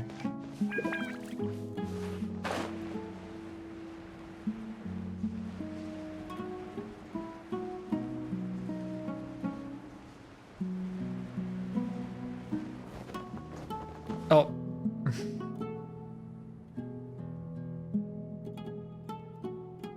Uh-oh. Uh-oh. Uh-oh. I'm totally out of my depth here. I don't have anything to add about any of this stuff. Like, look at that statue, for instance. It's a statue. Like, what is it? It's a statue. I want to do the whole name-dropping, this girl knows her stuff thing too, but I've never seen anything like it before. A statue with the head of a bird. Looks like something out of King Deshret's mausoleum. That's Thoth, the Ibis King, one of the 7 pillars of King Deshret. The legends say that he, the Crocodile King, and the Goat King were the 3 retainers of King Deshret. Let's take a look. Ooh, cutscene.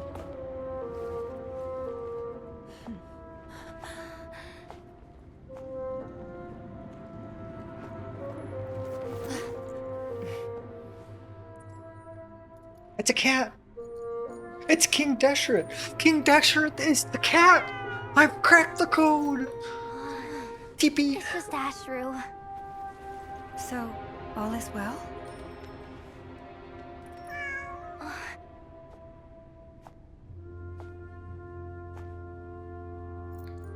If I'm right, I'm gonna lose my mind. Typically speaking, at this point, the world disintegrates. Then we find ourselves back in the outside world. Besides, these are my memories. There's nothing to fear. You're sure? Of course. It's almost over. Oh, no, it's Ray Rear.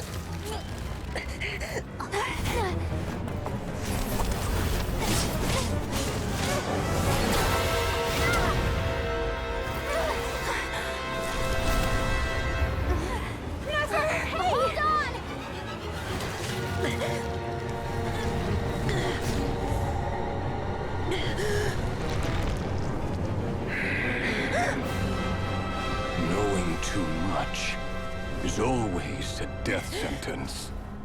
Speak for yourself.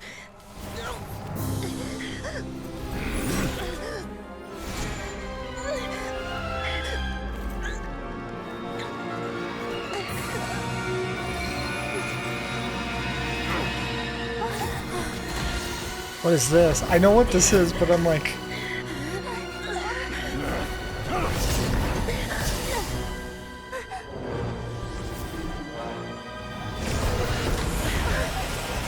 Dainsliff! It's Dane! How repulsive.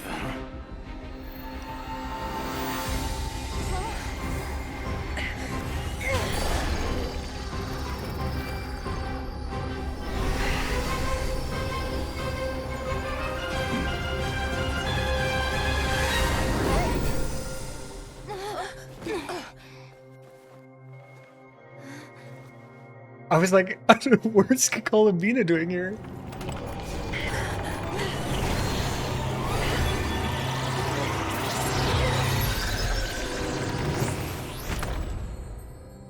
It's because it's his shard. His shard's in there. That's how he can get out.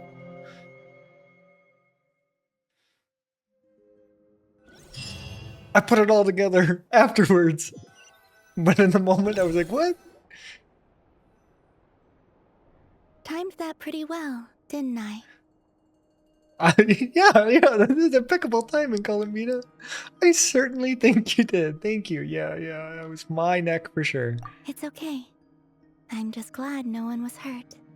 Paimon noticed you doing something too, Dainsliff. Were you helping get them out? Of course. When I asked Nefer to conduct this investigation, I was not naive to the dangers involved. I had a duty to ensure your safety. Good to know your sense of justice is still intact after all these years. He knew her? I take that to mean that you saw the truth. That Oh, comes as she a knew great from relief. the visions. I certainly did. And thanks to your help, I also managed to trap Rerir inside the chess set. Whoa, really? How'd you manage that? Well, to be honest, I sensed that something was wrong long before we made it to the temple. By using this fragment to probe into Rerir's past, well, the monster formerly known as Rerir, it seems I alerted him. I was tracking him, then he caught on and started tracking me too. Can't say I'm surprised. But how did he track you through your thoughts alone? That shouldn't be possible. Well, it's the fragments, Rerir his was heart. a secret agent who reported directly to the Vinster King.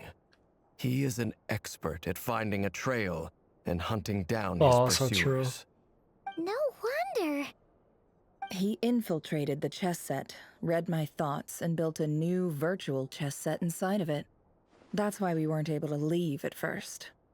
Speaking of your chess set, it's quite a remarkable item.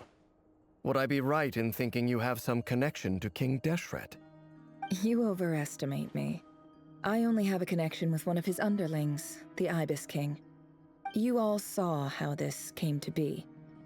A long time ago, the Eab massacred my tribe, the Shimti, in our home village. A few years later, I enrolled in the academia, where some new information came to light. The Unut and the Eab fought a bitter battle over the rights to a well, all for the sake of a non-existent 50 million Mora.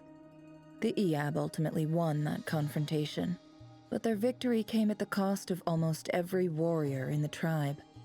The final blow to the Eab came at the victory feast, when an Unut assassin beheaded their chief right before my eyes. The remaining Eab fled and have been scattered to the winds ever since. Having gotten my revenge, I returned to my hometown, where to my surprise, the nearby temple was still standing. There it was, seemingly immune to the relentless hostility this of the explains desert, more while my tribal home Sumeru lay than in I ruins. remember. As I stood there gazing at the temple, I noticed a cat just outside. This cat, as it turned out, was home to the spirit of the Ibis King. He led me to a gate deep inside the temple, and there he made a deal with me. This chess set is my gift from the Ibis King. The chessboard within is made to the same specifications as the one in the mausoleum of King Deshret, and represents his power of piercing analysis. With this chessboard in its container, I gained a certain ability to perceive hidden secrets. Now, you could conclude that the Ibis King simply wanted to give the people of this world the power to seek the truth. But I don't believe that's the full story. Every god plays favorites. Their hearts are as fickle as any human's, full of secrets, perversions, egotistical tendencies. But precious few gods are willing to admit this. It is the same with all powerful forces, including fate itself. Their gaze falls preferentially upon a select few. As you rightly point out, this is an act of favoritism. If you're alluding to the Abyss, then yes, I agree. Gather the others. It's time to share everything I've learned.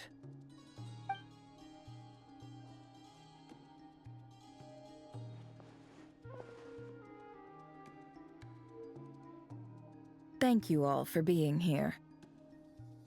As promised, I did some further investigating into the Raker of Solnari's background. I am pleased to report that the investigation has been most fruitful indeed. I'm The wondering, Raker like, of Solnari, he's real definitely name not trapped in Rerir, there, so. was once a Conrian subject who served the Vinster King. I will now share the important details of his story. Please save any questions or comments for the end. Black screen. Nefer narrates Rerir's backstory to the group. Not black screen. First time for everything. At the Vister King's behest, he gathered intelligence and assassinated descendants of the Crimson Moon dynasty, unwilling to take down his beloved Tholandis, who was secretly a Crimson Moon heritage. He then got dragged into court politics. Vedaflanir's voice, which spoke to him of his fate, was like a reflection of the moon. Though he could disturb the water to gain some temporary relief, he was still powerless to erase it entirely. In contrast, Rerir's own life was much like a reflection of the broken moon. Once the stormy winds of fate blew across the water's surface, it was utterly destroyed. Tholandis smudged away a piece of the moon, smuggled away a piece of the moon before disappearing through that mysterious portal. It was passed down through the ages, finally falling into the hands of the knave. But what lies on the other side of that portal? Is it really a whole other world? Tholandis never had the chance to share what she found in there. Neither did Rerir, who followed her in. So that's why he's so obsessed with the moon. A tragic tale, to be sure. But it does not excuse his many transgressions. No matter how much Rerir suffered in the past, the fact remains that he is what we know today as the Wild Hunt, wreaking havoc upon innocent lives in Nodcry. He becomes more dangerous with each passing day. If left unchecked, it is simply a matter of time before all of Tevat suffers the consequences. This is a threat that the Knights of Favonius cannot ignore. A question for Miss Columbina. Forgive me if this is presumptuous, but have you ever seen the spatial gateway that appeared in Rerir's memory? Never. But I have heard stories of something called the Moon Gate, and this seems to fit the description. Oh. Miss Lama, any thoughts on this? In the lore of the Frost Moon Scions, the moon is believed to hold many secrets. Some sources speak of ancient knowledge, others of a gateway to the unknown. The term Moon Gate is one I have heard before, but as is the case with all of our legends, there are no records of any first-hand witnesses. We cannot know whether it truly exists. Then back to Miss Columbina. As a moon goddess yourself, do you have some idea of where the Moon Gate leads to? Not at this stage, sorry. I do hold the power of the Frost Moon, and my strength is recovering well. I can sense that the gate would open at my command, but...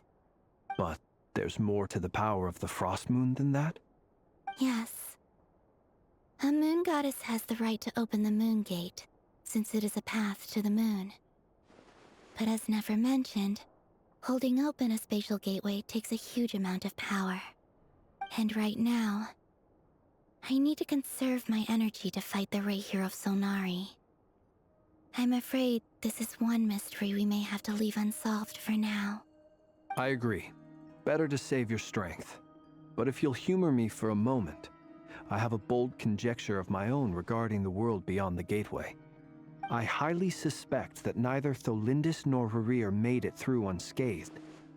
The evidence pointing to this is the fact that the Rehir of Solnari exists in the form of countless fragments.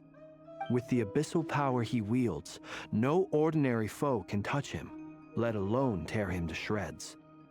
And yet, the Wild Hunt proliferates wherever his scattered fragments lie, drawing hordes of monsters to many different locations across the land. So your theory is that Rerir was physically torn to shreds by some powerful force? Hence, why the Wild Hunt is a distributed phenomenon, rather than a unified one? Makes sense to me.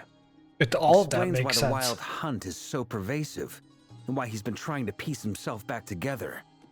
He was whole to begin with, and he wants to be whole again. Without the power of the Abyss on his side, he almost certainly would have perished the moment he was torn apart. But the Abyss, much like a curse, has kept him alive. I could not agree more. The power of the Abyss is most surely a curse. It is a compelling explanation, and one that accords with my present understanding of Abyss creatures. Whether the life form in question is primitive or advanced, if a curse has extended its lifespan unnaturally, it will continue to survive in spite of everything. This raises some interesting questions. I will run some experiments and see if there is any validity to my suspicions. That being said, regardless of whether my research bears fruit, I would like to thank Miss Nefer for conducting such a thorough investigation. Already, it has greatly enriched my understanding of the entity we face. My pleasure, Mr. Albedo. I too hope that the information I have shared today proves useful as we look to formulate the next stage of our plan. Hey! What is it, Dainsleif? You look really upset! He's thinking. This is not good. When I think of the man I once knew as Rerir, I struggle to understand why things had to turn out like this. The two of you used to be friends, didn't you? I don't know if these words will bring any comfort, but my heart goes out to you. Mine too. We can never know all the hows and whys of the way things are. The moon and stars are full of untold secrets and lies, and the skies are host to many more mysteries than these alone. Yet, none of that can begin to compare with the complexity of human life. Those are the first comforting words I've heard in a long time. Thank you both. Well, I think this is a good place to end today's meeting. I'm sure Nefer needs some time to recover. She's been through an awful lot today. That's very thoughtful of you, Loma. Oh my gosh. Of course. they are so Sounds in good love. to me. Take Oh some my time gosh. to rest and digest before we reconvene to nail down a plan. They are so madly in love. So madly in love with each other. But back at the hotel, there's no time for Hey, love. is this a bad time? Hope I didn't kill the conversation.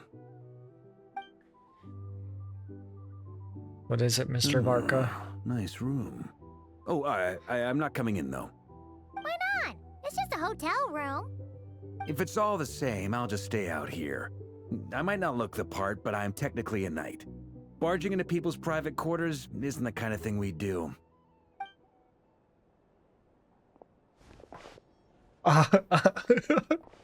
He's so courteous too. He's such a gentleman. Anyway, Marco, Nefer went back to the he has curatorium to game. get some rest. He's so But a before she respectful left, gentleman. She shared some things with me that I thought you should be aware of. Smash. Firstly, although she managed to trap the Raker of Solnari inside her chess set, there's no guarantee that the power of the Ibis King is any match for one of the 5 sinners. Their powers are beyond our comprehension.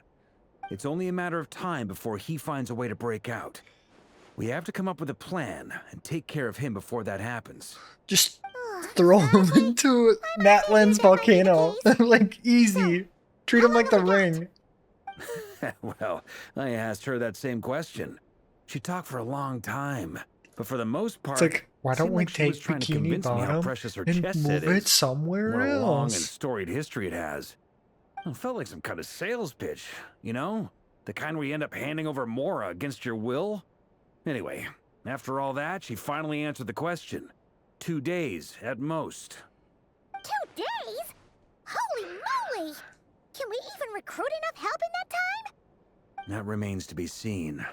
Which brings me to the second issue. Dainsleif is obviously conflicted about this whole thing. But given how little time we have, there's no way we can pull this off without his help. Well, we You can have trust some history him. with him, right? Do you think maybe you could talk to him for us? I'll see what I can do, boss man. Great. I appreciate it. All right, on to item 3. So, Albedo, Durin, and I put our heads together and came up with a plan. Can't promise it's gonna work yet, but at least it's a start. We figured we'd bounce the idea off you first. We'll explore it further once everyone's recovered. Oh, please ask away. Oh, Paimon's dying to hear this. All right, so here's what we're thinking. Hush your voice. Barca lays out his current plan, and yet I still don't know what it is. It's a shocking plan, but nothing can phase the greatest traveler and trusted travel guide in Teyvat. It'll take you long to get behind. It doesn't take long to get behind it. We felt a little uneasy about roping you into this. I mean, firstly, you're not locals, and secondly, none of us are your boss. You're well within your rights to refuse if you so choose. Roping us in? Why would you even say that? We know the stakes here. It's all of us against the Rayher of Solnari, or none of us stand a chance. I choose my words very intentionally, I'll have you know. I like to think there's an art to striking a down-to-earth tone even when the stakes are through the roof. Sir Varka, I have a few thoughts about this plan. I'm all ears. I love when she I speaks. think It we can feels be so more in flexible with place. how the roles are allocated. In my view, the most sensible lineup would be like this. What's the lineup? I see your point, yeah. But if that's how we're going to approach this, you'd better make sure you're ready. To be clear, I don't doubt your abilities. Far from it. I just want to make sure. Are you really willing to take all this on? I want to do everything within my power. The Rayher of Solnari is a truly fearsome opponent, and if I do my part, it'll greatly reduce the risk for everyone else involved. Well, that tracks with what I've heard. Jean's mentioned in her letters that you're so diligent it's almost abnormal. As in, most people weigh up the risks and rewards in situations like this. But you seem to just march towards danger without a moment's hesitation. Indeed. Of course, True. everyone appreciates a fearless pioneer. But all that aside, I'm the Grand Master of the Knights of Favonius, and you're our honorary knight. I want to make sure your courage doesn't come at the expense of your safety. Thank you, Sir Varka. Well, I should be the one thanking you. It means a lot to have you on board. I'll give some serious thought to your suggestions. I wish I knew the plan. Barker gives a very knightly bow and says he'll see you at the hotel again later. He has arranged for everyone to meet and finalize the plan of action. In an effort to lighten the mood, he booked out the hotel for the meeting so you could all chat over a drink. As the moon rises in the sky, you and Paimon leave your room, discussing whether Paimon has any other options than fruit juice. Everyone is ready, is already there waiting for you. They're chatting and smiling. Clearly, the rest has done them good, as well as the existing crew. Some unexpected help has arrived. Still, you remain conscientious of the fact that the future of Nagai rests on what is decided tonight.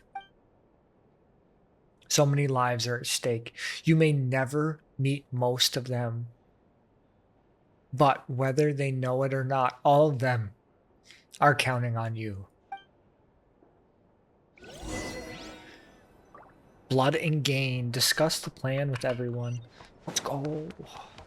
Time to charge into battle head on. This is a thorough plan, but I do have one last question before we take action. How can we be sure that our enemy won't leave the designated area? Great question. Albedo's been hard at work analyzing Rarer and the Wild Hunt's behavioral patterns. His conclusions are as follows. Firstly, from the earliest known confrontation until now, Rarer has never displayed any ability to manipulate the dimension of space. So it's unlikely he has any power in that domain. Secondly, he seems to have a particularly strong vendetta against our group. If we put him in a fight-or-flight situation, he'll choose to fight every time.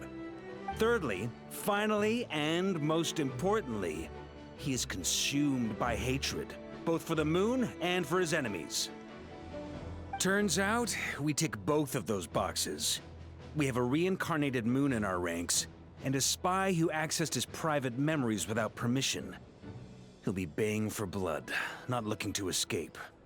As someone who's had their fair share of interactions with the Wild Hunt, those all seem like valid observations to me. Understood. Then I will defer to the verdict of the group. Well, everyone, that's the plan in full detail. Albedo and Durin are carrying out their part as we speak. Plan approved. Scheduling. Okay. You scheduled it. Let me just put this in my calendar real quick. Taking down one of the 5 sinners. The Frost Moon Scions are behind you as well. Oh my gosh. And the rest of you? Everyone's in. It's like, oh, it's just Wednesday. No what are objections? you doing? Taking down those 5 sinners. All right. Then it's settled. This is the plan we're going with. Next up, an old tradition of mine. Anyone who wants to back out, now's your chance. Wait, we can still back out of this? Everyone says things they regret, right? I don't want anyone feeling trapped because their mouth said yes before their brain had time to think things through. A very people-first approach.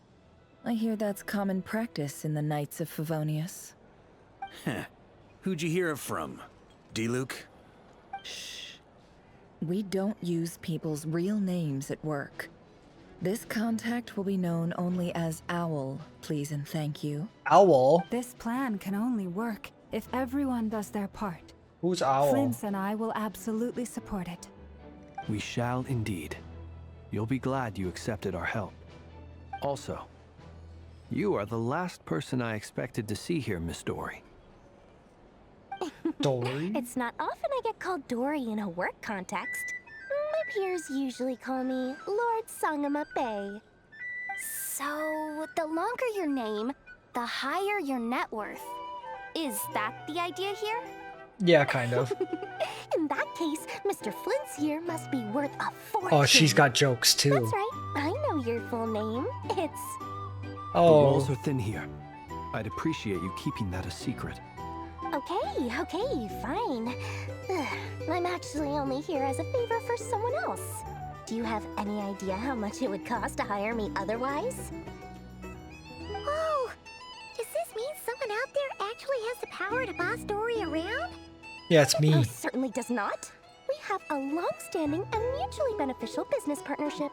She's actually the mom of a friend of yours. Said mom Alice? with a great little trinket, but now that lady's ruined everything. If I don't start building a little goodwill now, Is it Alice? our business in Nodbright is gonna go down the drain. Okay. So what exactly is so special What about did this pendant? what did you do to It's clean? a lucky charm that a great mage made for me. We have a business relationship, and she was worried that something bad might happen to me. So, she wanted me to have something that can store power to protect myself with. I finally got it all fully charged up with Kovaki, and then never went and used it all up at once. Never lost so big in my life. You're right. It was all my fault. I didn't mean to drain all the Kuvaki in the pendant, but I'll make it up to you. You will? Well, in that case... Oh, deal, you can have it. Chess set, and we call it even. But don't. I knew you'd say that. Well, it's yours if you want it. In fact, take it now, and I'll even throw in a free Raker of Solnari. Deal? You're putting me in a difficult position It's here. all yours. It's a very useful thing to have around, but I have a funny feeling it won't be around much longer. I guess we'll see in a couple of days. Looks like bankruptcy for me. Hey, don't be so pessimistic. See this through and you never know. You might find a new business opportunity on the other side. With the action plan in place, I can't get over that. Sure, deal, it's yours. You can get a free center. Like, oh my gosh. Oh my gosh. Merciless. Dory, how are things going? Feeling ready? Oh, I was born ready. We only have 2 days. You think Lord Sangamabe would let an opportunity like this slip by? Don't forget, when something's in high demand, the people with the goods on hand get to charge the highest price of all. Even higher than the sellers taking advance orders. Ta-da! See? It's right here. Ah, it's so pretty. Did you make it? I have no idea you were so skilled with your hands. No, I have a supplier. We go way back, so he made me a very attractive offer. He? Aha!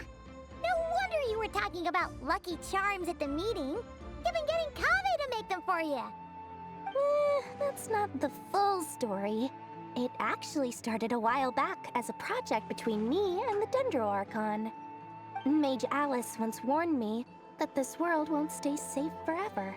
There may come a day when everyone faces a great crisis.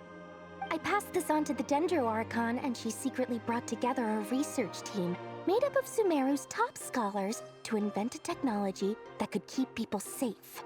I won't go into the details because it's Alice very is complicated, up to something, but if you want to know and more, I love it. you can ask the Dendro Archon about it sometime. Anyway, point being, it was the Dendro Archon who asked Kave to build this little contraption. As one of the top Kasharu War talents, he was the obvious choice. Took him long enough. He stressed over it for ages. Must have gone through at least a dozen designs before producing a final product. But that's Kave for you. Marak delivered it to me a couple of days ago, along with a letter from Kave.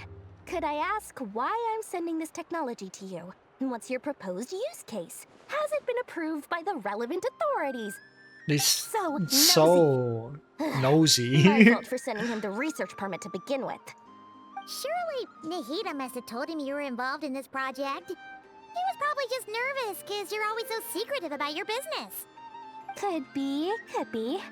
Anyway, I just replied, let's hope there never has to be a use case, because it would involve grave danger. Fair enough. But it sounds like he was just being cautious. He probably felt responsible as the one who made it. Or maybe he was asking as a favor for his housemate. He's done that before. Not sure why. Oh, yeah, I His forgot about housemate that. doesn't seem to really care that much about this kind of stuff. Either way, all's well that ends well. I'm just glad to finally have my hands on the product. I wouldn't want to be without it, given the potential dangers that lie ahead. Huh? What does that look mean? Means nothing. Paimon's just super surprised. This must be the first time we've ever seen you actually get serious about something. This is not the Lord Sagama Bay that we're used to. Well, a long time ago, I made a promise to myself. I promised that I was gonna live every day of my life with a big beaming smile. Obviously, Mora plays a big part in that. But there are always gonna be times in life when you have to give something back. That could mean paying back a debt, returning a favor, or showing some kindness. Alice has been a huge help to me over the years. She was the first investor I ever had. And I want my investors to know that Lord Sangamabe is the best in the business. And more than that, no one knows what the future will bring. Whatever happens, I want to make sure the Dendro Archon and all of Sumeru is prepared to face whatever comes. So back to the pendant. You never intended to ask for it back, did you? Oh, that? I was just making sure Nefer and I are square. Don't be thinking it was some sort of benevolent act. I'm no saint, so don't treat me like something I'm not. My priority is doing the business that I want to do, so long as my conscience lets me, but it usually does. That's the Lord Sangama Bay business model. If I'm a decent person, If you say so. I'll I do say so, and highball that's the whole you. point. I'm a businesswoman. Don't go trying to figure out what kind of person I am. You'll exhaust yourself. Much easier for everyone involved if you just take my word for it. Oh, and could you two help me get this stuff where it needs to be? Thanks so much. You're my favorite assistants. Thanks, story. Hisi Island with Albedo and the friend Durin. Time to shower you with praise.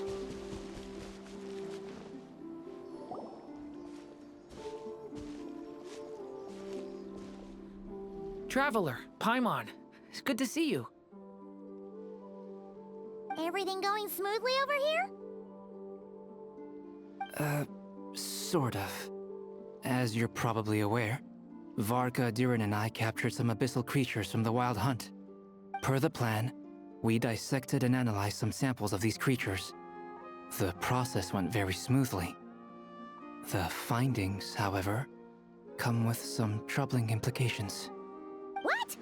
You can actually dissect the Wild Hunt? That's That depends disgusting. on your definition of Wild Hunt and dissection. Harmless, lifeless. These words are accurate descriptions. The Wild Hunt is an interesting phenomenon. In and of itself, it doesn't seem to possess anything akin to a human personality. But taken as a collective, the medium through which the Wild Hunt is summoned does appear to have a soul. Oh. Master griped a lot about the wise Horoptatyr, and seemed somewhat fascinated with the Faustsert Elegy. But she barely mentioned Rerir at all. I don't think that was because of his lower social standing, though. Anyway, it's a pity. I should like to hear her thoughts on the nature of the lifeform he has become today. It's a strange mix. The furious energy of an abyssal being channeled through a fractured physical existence. A consequence of being torn apart by an unknown power. Perhaps the only explanation for his survival in this state is that he sacrificed a degree of individuality in exchange for a continued existence. Oh, sorry. Once I get talking about interesting research, I have a tendency to go on indefinitely. Interesting. Back to our research Thoughts? findings. Essentially, they confirm my hypothesis. Rerir's corpse is completely contaminated by the Abyss, and the effects are irreversible. You could think of this as Rerir in mutated form. But in my view, even that would be inaccurate. In reality, his whole being has been consumed by the Abyss. In other words, he is now nothing more than a manifestation of abyssal power. Unfortunately, at present, we have no means of completely eradicating abyssal power. Hence, we cannot fundamentally destroy the Reihir of Solnari either. Oh, that's terrible news. So, that's it? We can't defeat him? Not even if we get the power of the Three Moons? Miss Columbina's situation is a difficult one. She can never achieve wholeness when the world does not accept her presence. It's as if her creator banished her to a place she can never be accepted. It means she spends most of her energy just on her own survival. Given the circumstances, it's only natural to despair. But we must see this plan through to the end. Time to kick off the backup plan. Indeed. Oh, Paimon almost forgot. This is for you. Dory asked us to bring it. Ah, how wonderful. Well, thank you for making the trip. Durin and I will be heading off shortly. I'm sorry I won't be there to protect you in person this time. Please be careful. We will. All right then. Stay safe. What are we gonna do? Invade the plane of the moon goddess and then just like Or a Bravier, and then just like 1v1 him in the trap dimension. It's like, that's the plan? Because I'm here for it. That's the plan. I just want to know. That's sick.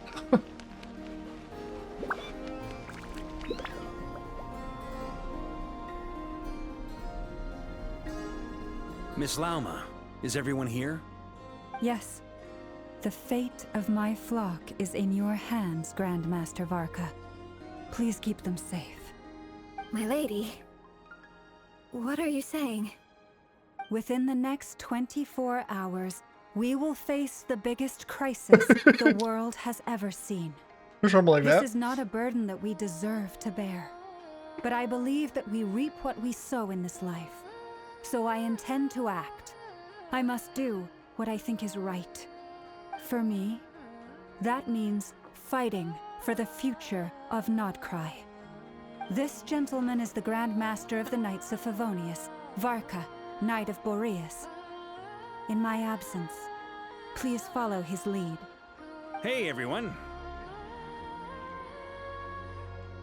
Guess I should introduce myself. Well, to start with, I know my way around a battlefield. That's not gonna hit home, bud. The biggest strengths are honesty and hard workingness. Anyway, point is, I don't intend to let Lauma down. I'm gonna do everything in my power to keep every last one of you safe and sound.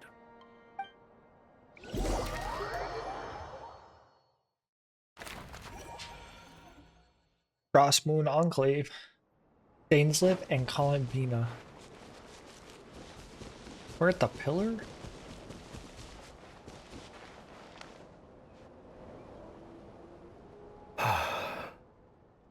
Something on your mind? Miss Columbina, was it? I believe that's how the others addressed you. That's right. Names are funny things. Have you always been called Dainslev? I don't think so. Yes. I take it your own name has a I more lied. complicated history. Oh, it does, bud. I have a different relationship with names than other people. To be honest, I'm not even sure that Columbina is my name. At least, not in the same way that Dainsliff is yours. But it's what everyone calls me, and I go along with it. A lot of my life has been that way. I get so used to things that I forget to question why they are so. I never used to think much about where names come from, or what they mean to people. Maybe something's wrong with me. You're different from other people. I sensed it the first time we met. You're more perceptive than most. I'm sure your long life and rich range of experience explains that. Do you ever find yourself missing Conria, Mr. Dainsleff? Difficult to answer. I have dreamed of the past many, many times. Sometimes I'm fighting tooth and nail. Other times I'm lying on the ground, defeated.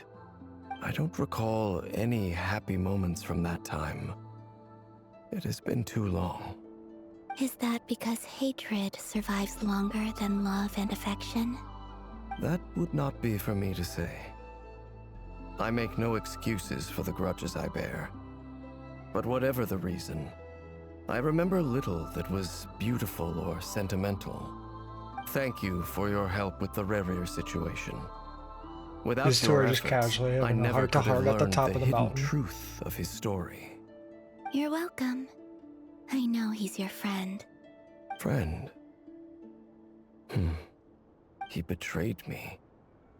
And I never really understood what he was going through in life. Some friendship, that is. Okay. So, do you plan to fight him with us? You see, you're torn. Now you know what really happened. You see the things he's done in a new light. I need some time. Of course. I completely understand. Why is she the voice of Anyone reason else here in your too? position would feel conflicted too. Actually, I went through something similar myself recently. Something happened that changed my perspective on a situation. A situation I took for granted at the time, but now I feel very grateful for it. You mean the Harbingers who still support you, even though you've left the Fatui? Yes. Oh, I was like, I think she's I talking always about thought us. they were only helping me because Harbingers are forced to work together. But then I abandoned them. A warrant was even put out for my arrest. And even now, they still support me. Which means I was wrong about them all along. Clearly, they view you as a friend. I feel a little guilty now. I regret not seeing her help for what it was, and not treasuring it. I see the guilt that you're feeling now, because I feel it too. Hopefully, talking about it will do us both some good. Have you noticed that the Traveler and Paimon are over there? I think they've been listening. Yeah. Shall we say hello? Can't hide our Kubaki from them. Hello. They caught us! Sorry, we were just concerned about you. You have a whole moon inside you. You can't hide from her. Did you forget that, Paimon? I think it's pretty obvious. I apologize for making you worry. No doubt you wish to know where I stand on the plan to take down the Raker of Solnari. I'm afraid I need a little time, but I will seriously consider joining you. You will? Oh, thank you so much! Everyone will be so grateful to hear that! They needn't be. This was something that I was going to have to face up to eventually. That doesn't matter to them. They're grateful to you regardless. You can't control their gratitude, so just accept it. And then, have a think about whether you're willing to join us.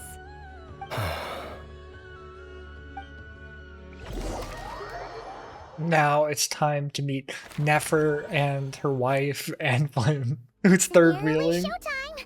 Let's go rendezvous with the others. You know the place. Flynn's just a third wheel. Just third wheeling with the Dendro people over here. Merciless.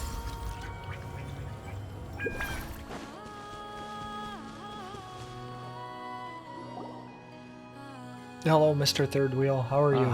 You're earlier than I expected. Hey, Flint's! Been waiting here long? Not too long. I came a little early so I'd have some time to think. Are you nervous about the battle? Quite the opposite. I'm reminiscing on my past battles. When I was awakened by the Radniki, I had not touched a weapon in many years. I felt like the battlefield was not where I belonged. But after waging war against the Wild Hunt for so long, I came to realize something. A life of absolute peace is simply not a possibility for me. My restless flame indicates that somewhere inside of me, there is a deep yearning to root out the evil in this world. Oh, that doesn't sound like such a bad thing.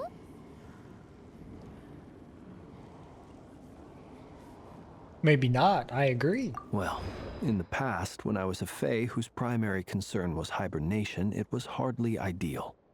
But it certainly serves me well here in the present. And I am delighted to be able to join forces with you in this endeavor. Looks like I'm not the first to arrive. Ah, Miss Lauma. Did you sleep okay last night? I struggled to settle down at first, because of the nerves. But don't worry. I got enough sleep in the end. I'll be just fine. Thanks for everything. Please. I'm just doing my part. We're gonna have this like big old thing, and then it's gonna be like a 2-minute battle and a cutscene, and I'm gonna love every second of it. The goods have been delivered, and the backup plan is underway. Ino asked me to relay a message. She said Anefa will be on high alert and keep a close watch over all secondary districts where defense is required, providing support as necessary. Meanwhile, Ino herself will provide range support to us directly, using her latest invention. Excellent. My thanks to all involved.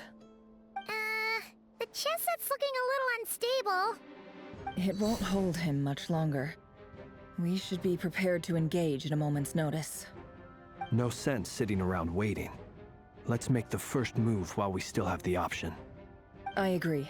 Paimon, find a safe hiding place. Oh, it's starting now. Got it! Be careful, traveler! Oh, it's... I will. Lumine. Everyone, take your positions as soon as the battle starts. Every ounce of strength we have in our bones, let us bring to this fight. Ready? Let's go. I've seen all your futile ploys before. You have become the authors of your own demise. I wouldn't be so sure about that. You are merely a moment of sport before I tear down the moon.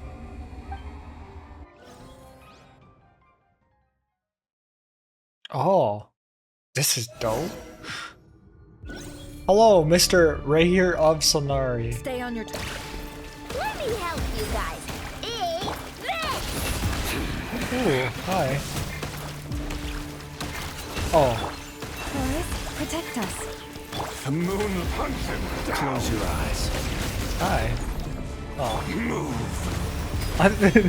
I'm Hydro? It all adds up. It all adds up. Can't hide the truth. He's got so much HP. By the frost moon of old, leave this place. Hunt him down. Absurd. The mystery unravels. It all adds up. Got a lot of... Am I really supposed to take this out? Be silent. Observe. Fear the dark. The moonlight betrays you. I can't do anything with Ino? Is her ability just like... Can't hide the truth. No more lies. With one heart, we pray. Seek within. The Can't hide the moonlight truth. betrays you. Move. Be silent. Down. Night falls. It's all futile. Are you quite finished? Leave this place. Where'd he go?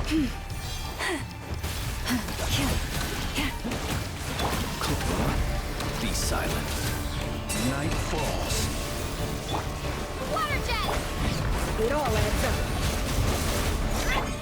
The moonlight. It's like I'm not used to this rotation. No more lies. The deception ends. He's got so much HP still. My health isn't going down, but like, oh. Began with the moon, and so shall it end. The moon will protect you.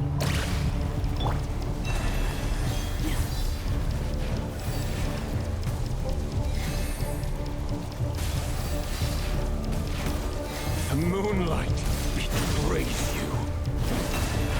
I don't think so. I found you just fine. It all adds Oh up. yeah. Close your eyes. Observe.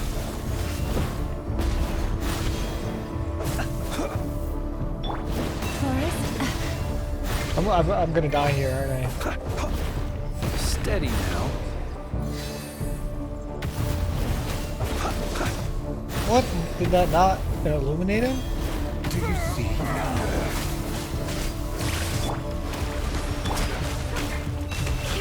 Can't hide the truth. On here. When will it be as you foretold? Where are we going, Llama? Be silent. Observe. Foul spirit is not welcome here. we pray. You poor lost lamb. The night cometh. Close your eyes. Seek within. No. Oh my gosh, no more games. Move. It's all futile. This battle is so long. silent. The moonlight betrays you. Water jet! Forest, protect for the everlasting forest. No more lies. It all. Pathetic hunter down!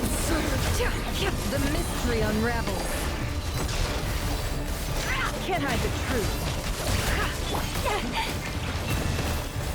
I'm trying here.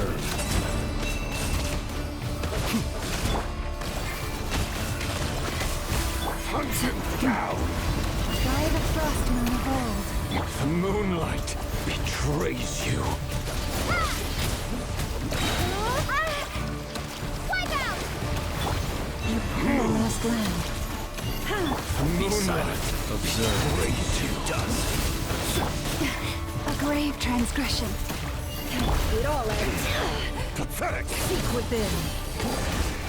I'm like, what am I doing wrong?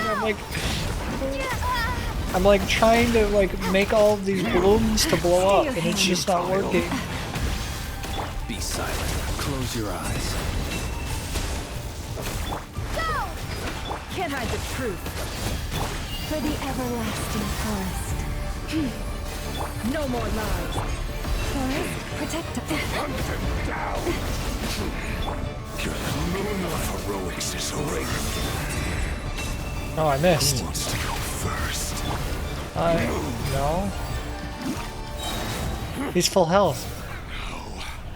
Get out of my sight! No! Death is We've been within my separated. grasp! You okay? Never! Where are the others? Stuck outside the barrier. I guess he really doesn't like us. I told you before. Knowing too much is always a death sentence. How much power will it take? Be careful what you wish for. I have the Moonlight's blessing. Lauma! Can you hear me? Silence! Voices are gone. But at least You we know they're still there. You gave me the Moonlight's blessing and it means nothing. Remember my most important task. If I can stall him for long enough, the moment will come. Daneslif's gonna come or something. Can't hide the truth.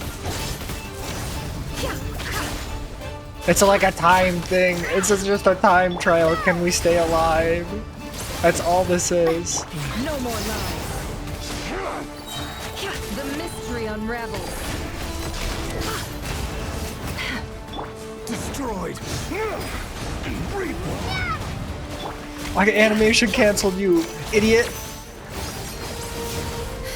It all adds up.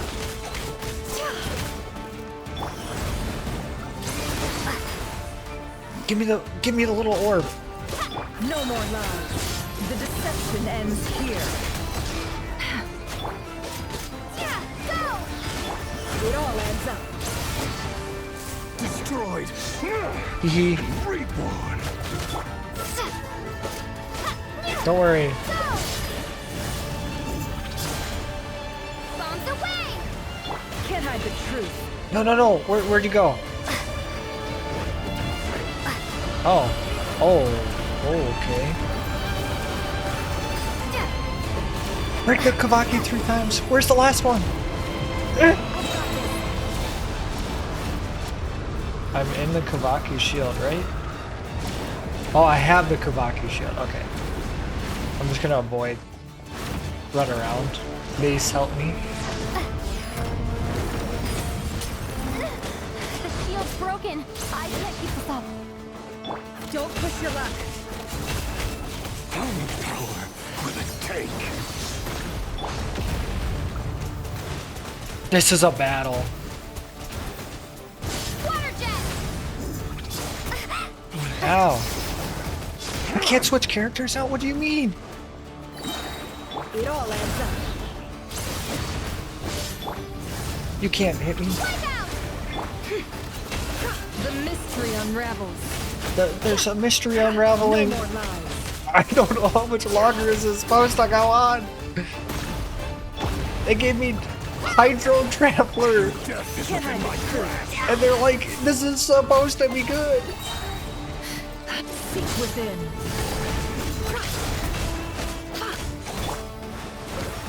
Bombs away! What am I supposed to do? Oh my god. No more lies. Oh, I can say it. Water jet! Give me everything you have, please. He's got so much HP. He's a sinner, I get it. Where's the phase shift? Where? Destroyed. Can't hide the truth. Am I doing something wrong? Was I doing it? Oh, am I doing it wrong the entire time? They were like, oh yeah, you used the trial and you just ignored it.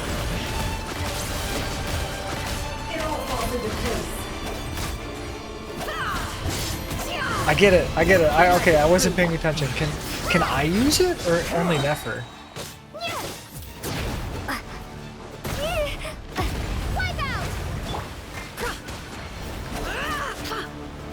Are you gonna make me break the dendro cores again? I can make it.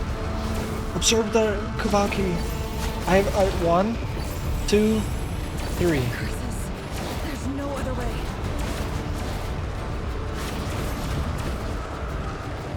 Oh.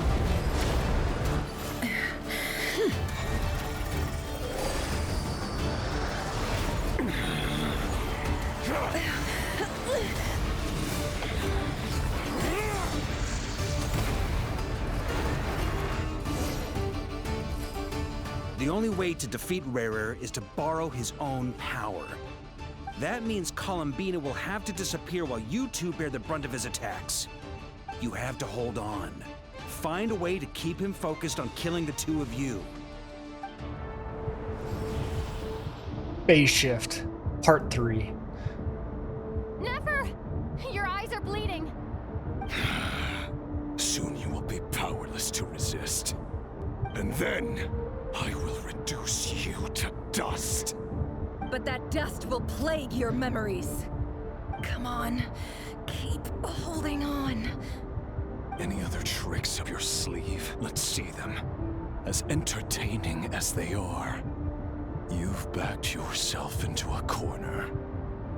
You don't fool me. I see your fear clear as day. I have to stoke his rage. Make him unleash everything. You fear what you could never defeat. You fear the thought of never being able to save your beloved. Oh. You cannot win the fight against fate, Rarir. Is that what you think? Well, now it's your turn to feel afraid.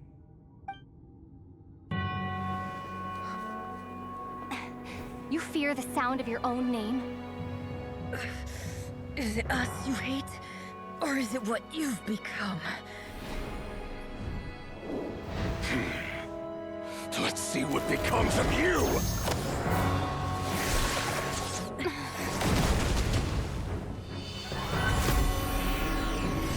What? Oh, it's a Beto?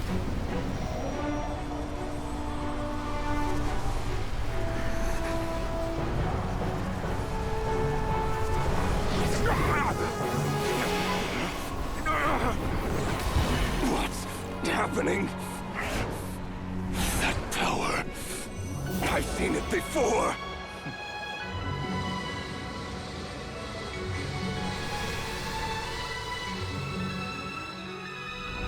His power is on another level. We'll need to use an alchemical array to convert his power into a usable form.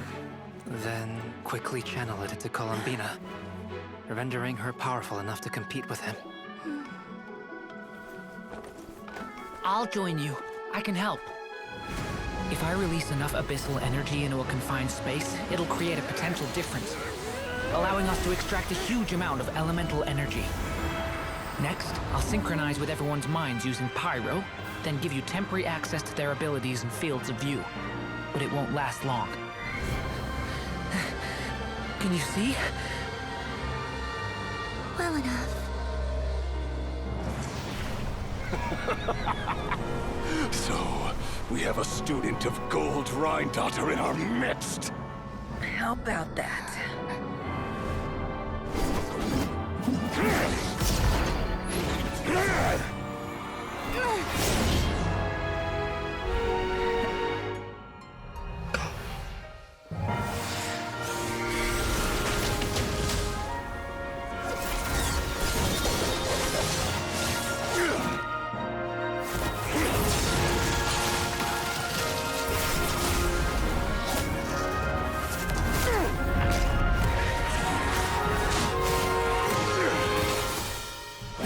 You use my own power against me? Just like how you stole Kuvaki. Look familiar?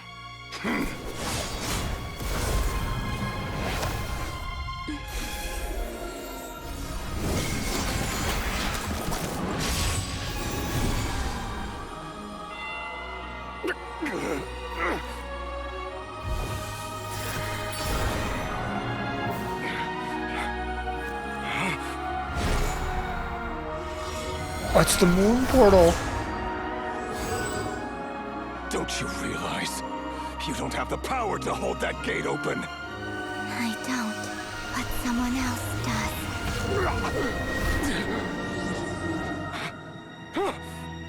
Goodbye, Rerir.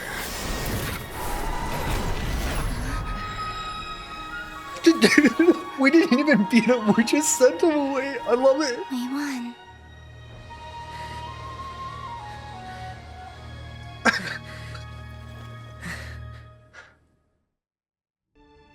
Do we ever know what that portal is? At least he's what the land is? I don't know. Do we find out what she did? It's so good. I feel like there could have been a better line and we won. How are your eyes? They're fine. Apart from the blindness, of course. It's not too late. Let me handle it. How are your eyes? The first thing she's gonna see is Llama, and oh my god, they're gonna flirt so hard. I already know it.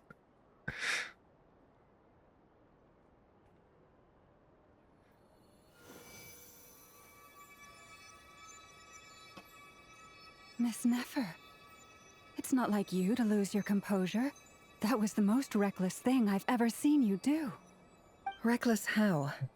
The situation was critical. Our lives were at stake. We had to do something.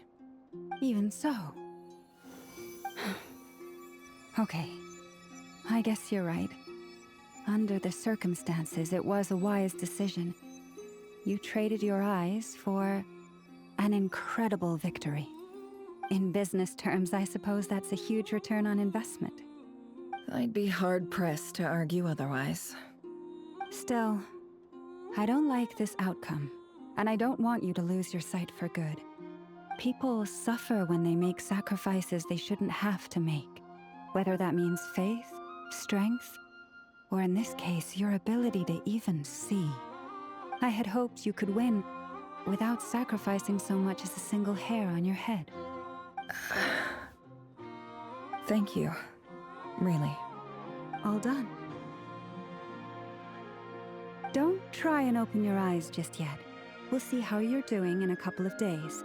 Until then, please follow your recovery plan to the letter. But how could she read it though? Yehoda. For now, just Okay, get yourself that's home, fine. The relax, best assistant in the and land will rest. help you. My dear friends, we have fought bravely and achieved a spectacular victory. A dark cloud has been lifted from the skies of Nodcry. All in this land will be grateful for what you have done. The moon will remember this day. Thank you both. Yehoda shows up and helps Nefer get home, and you, of course, have Paimon to escort you back. I love these stills, by the way, what they're doing here. The sight of Nefer navigating the road with her eyes closed is a new one for you. She proceeds cautiously, but as her silhouette disappears in distance, you notice she seems almost smug. There's something I want to let you know. What is it? When Durin connected everyone's minds so I could access their powers, I also felt everything they felt. And since Nefer's eyes were injured, my eyes are hurting now too. Huh. Hold on. Let me try. I only feel the pain. There's no actual damage. I just thought I should tell you. You're right. There's no damage. That's a relief. But I must say, I'm surprised to hear the Kutar share something like this with me. In the past, you never used to open up about yourself. Things are a little different now from how they were. I'm learning to share how I truly feel with my friends. Oh, she's our friend. Friends. No. You have no idea how glad I am to hear that. You can't help but break into a smile at the word friends as the warm and fuzzy feeling fills your chest. Click to continue. One by one, your fellow teammates report to you in your uniform. I just can't think that Barca did nothing this entire time. It's like, where was Barca? And uniform, and that everything is under control at Llama's. Instance you lay down, you fought the front lines against rear, and now you need some rest. There's a knock?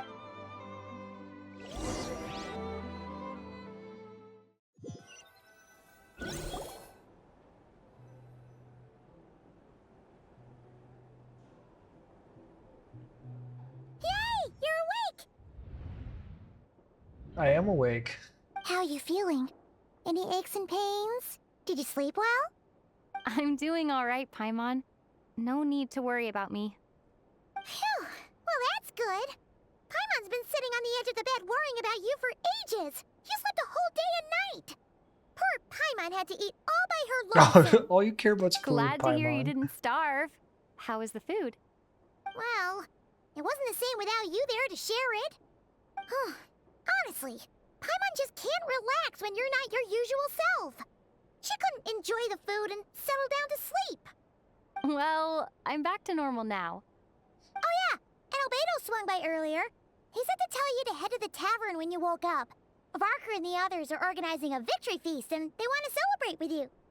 He also dropped off some medical supplies, but you seem fit as a fiddle, so guess you won't be needing those.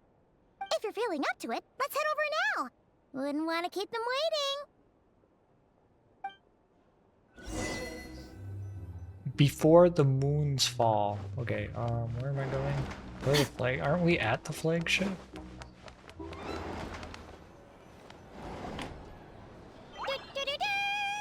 We're here!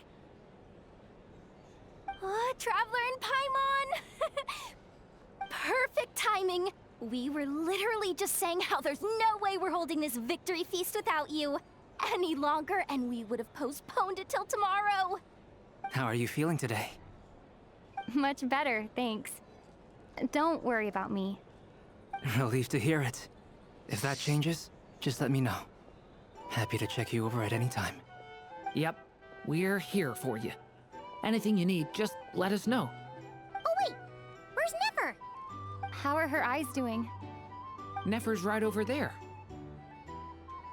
I'm sure she'd love to catch up with you. We have to talk to everyone in our reunion with Rayweir after our hostile battle.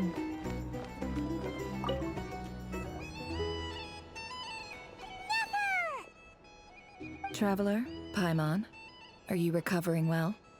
Much better, thanks to a good rest. You're looking well too. Turns out that moon chanter has some real talent after all. My eyes were mostly recovered after just a couple days rest. I can actually open them again now. Yeah, but you gotta be careful.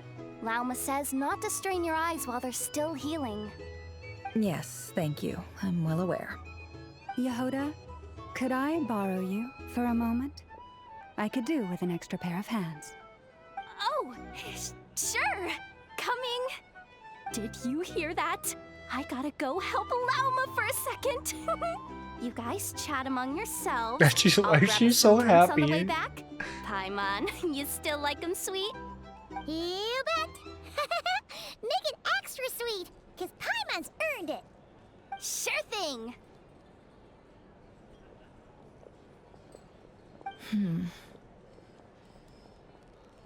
What is it? What's on your mind?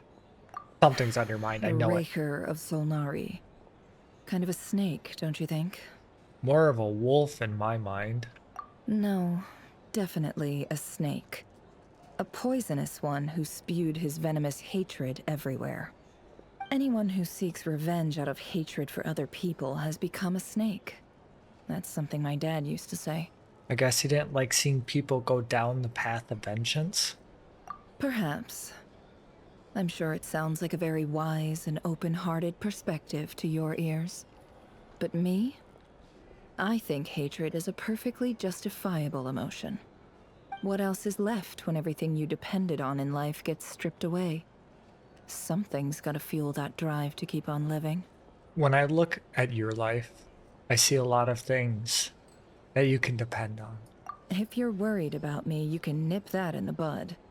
I'm not someone who gets stuck in the past. It's just...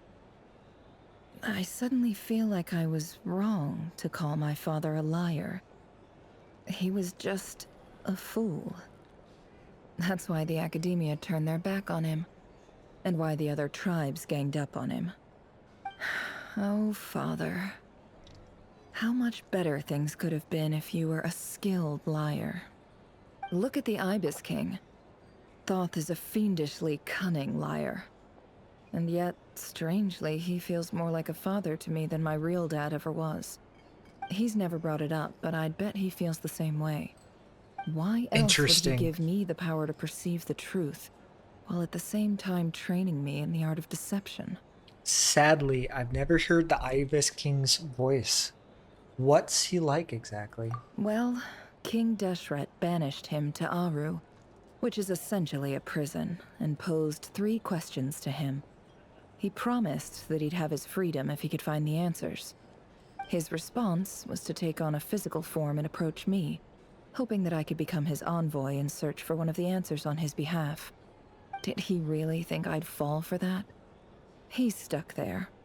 He can't make me return what he gave to me.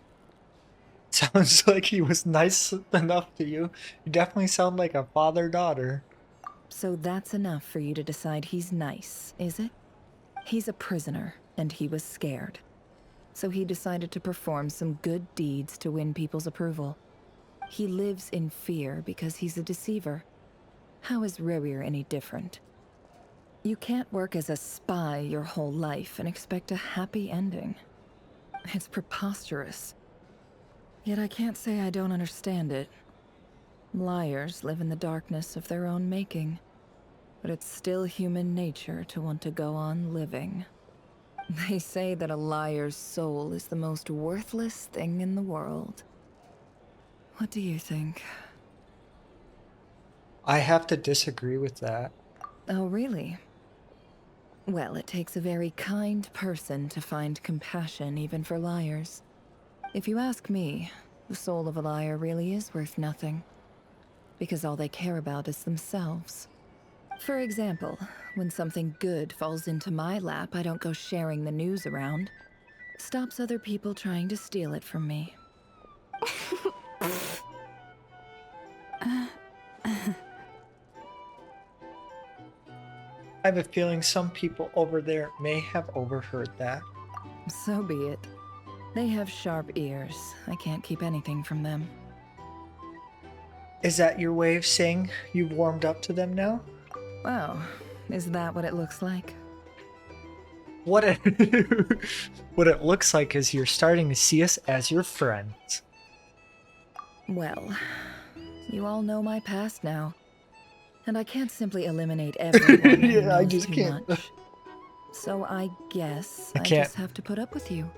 The For the opposite foreseeable of future, I at least. can't When you find yourself in a tell you if I situation did you I would can't have to kill control, you. The safest play is to keep calm and start monitoring everyone involved like a hawk. In the intelligence world, you If need I to tell have a you I sense have of to become your perspective best friend. and play your hand accordingly. If you understand what's at stake, please ensure my secret is safe with you. I trust you'll respect my wishes as a friend. But don't forget, I will also be watching you like a hawk. But yeah, I'm all in. You can watch me any day. Very good. Oh wait! Now that the panic's over and we've all calmed down, Paimon suddenly remembered something. After all that build-up, our mystery ally never showed up even once. Oh, we don't even know who it is. A noise coming from indoors? Huh? Am I imagining things?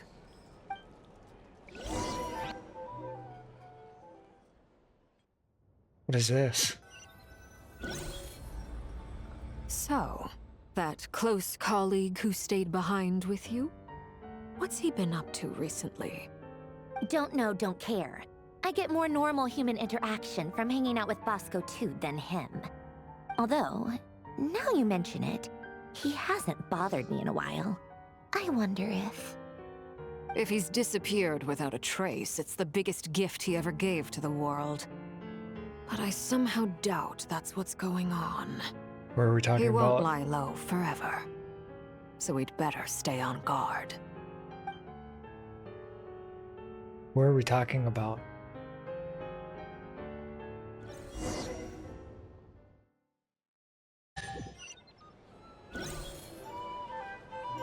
Listen to what the others were talking about. I thought it ended. What?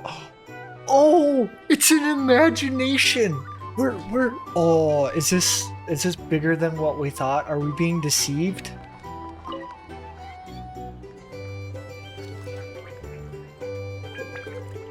Ah, Lord Sangama Bay. How lovely to see you. I must thank you for the device you provided. It was an enormous help. Would I be right in thinking that it was developed by the Academia? Why come and ask me when you clearly know already? I mostly came to thank you. That's more like it. A little gratitude goes a long way with Lord Sangama Bay. Play your cards right, and you might even stand a chance of becoming my long-term supplier. The chance to work with such a kind and charitable investor as yourself would be a great honor for the Curatorium. Huh? Charitable? Who said anything about charity? First time hearing about it. Let's see. The first plot of land you purchased in Nodcry, your desert interests, and... Stop! What do you think you're doing? Exposing my investment history! It's nothing to hide from. They're all perfectly legitimate investments. And some of the land you purchased was with the intent of building a sanctuary? Yes, I heard about that too. How did you... You're a curious case, Lord Sangama Bay. You don't like people finding out about your good deeds, do you? But I'm afraid Hiding no in the matter how hard you shadows, try to she keep things does. under wraps, where there's a will, there's a way. You did it for Sumeru, didn't you? Maybe. It was empty land that was gonna go to waste otherwise.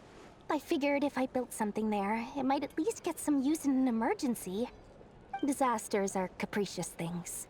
They strike without any warning. I've lost family to a disaster before, and I don't want to lose any friends or business partners if I can help it. My elder sister used to dream of finding a sanctuary. If I miss something somewhere and with we're plenty of actually still food, trapped in the water, box, I'm and gonna lose medicine, my mind. where everyone could live happy lives.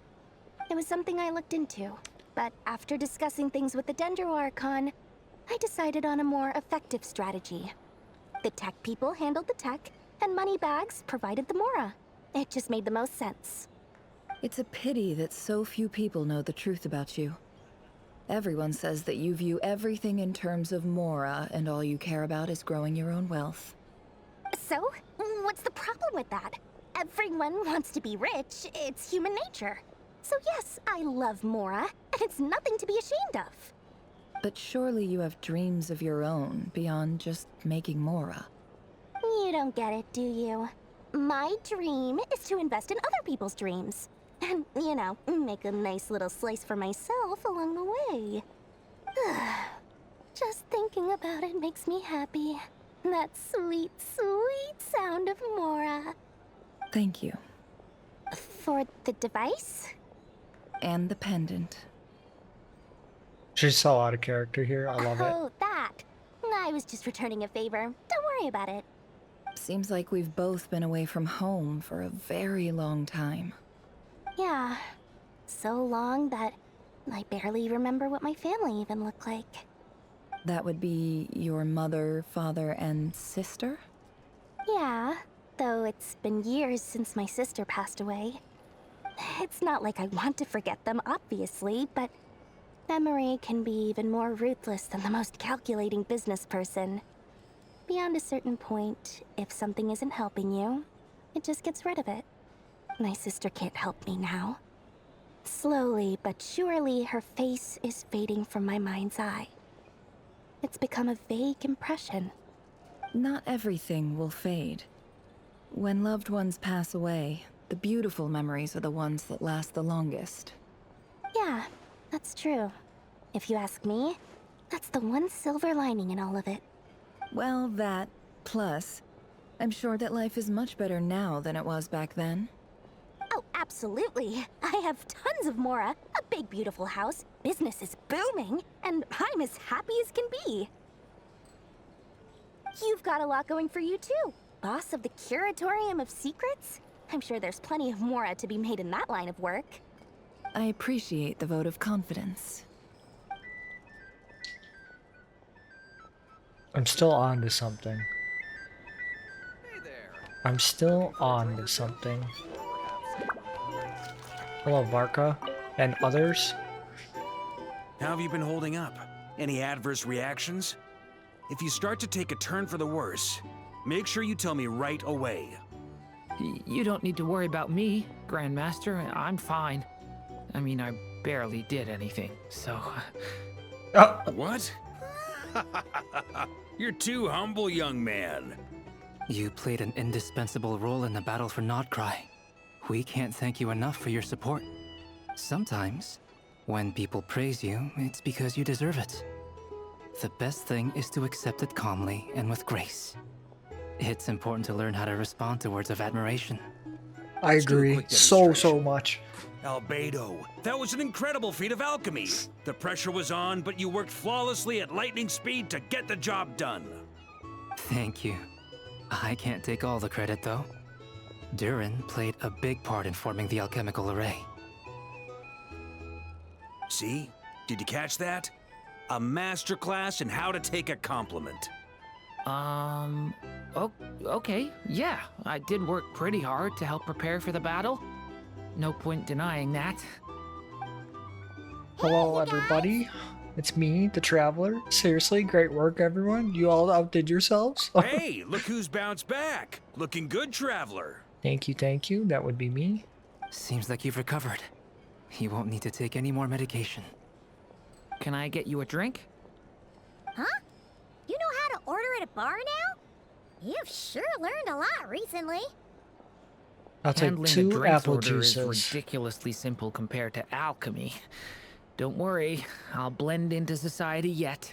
Making drinks is a lot like alchemy if you think about it, okay? You're clearly a fast learner, just like your brother. To be totally honest though, Paimon didn't quite follow all the details when you first explained the plan to us. Don't worry, that's completely understandable. Unless you're a student of alchemy, it's hard to grasp the principle and how the process works. To put it in the simplest terms, we saw how our enemy stole the power of Kuvaki. And that gave us the idea of stealing his power to turn it against him. When facing an enemy you have no hope of defeating, it's best not to engage them in battle. So, instead of looking for a way to overpower him, we decided to help Columbina get strong enough to at least stand up to him in a fight. For this to work, we had to analyze his modes of attack, confirm who his main target was, and make sure that he wouldn't go beyond the range of the alchemical array. For added security, we prepared a total of 4 arrays. But to mitigate the impact of the battle, we identified one location in particular as the ideal spot, which is where the confrontation took place. The alchemical array absorbed his abyssal power. Then Durin processed it to render it usable by Columbina. That power enabled her to do what would otherwise have been nigh on impossible. What surprised me was that Dainsleif actually agreed to join us. I'm Given his not history with surprised, Rayrir, to be honest. He had every right to sit this one out, but we're extremely grateful for the decision he made. Confronting a former friend in battle, that can't be easy. It must have been a painful choice to make. But I'm sure that making a decision was far better for him than staying in limbo. Absolutely. He was torn between 2 paths, but in the end, he made his choice and stuck to it resolutely. He doesn't strike me as the sort of person who'd stay trapped in limbo for long. Anyway, however you cut it, everyone gave a stellar performance. And now, it's time to kick back and celebrate.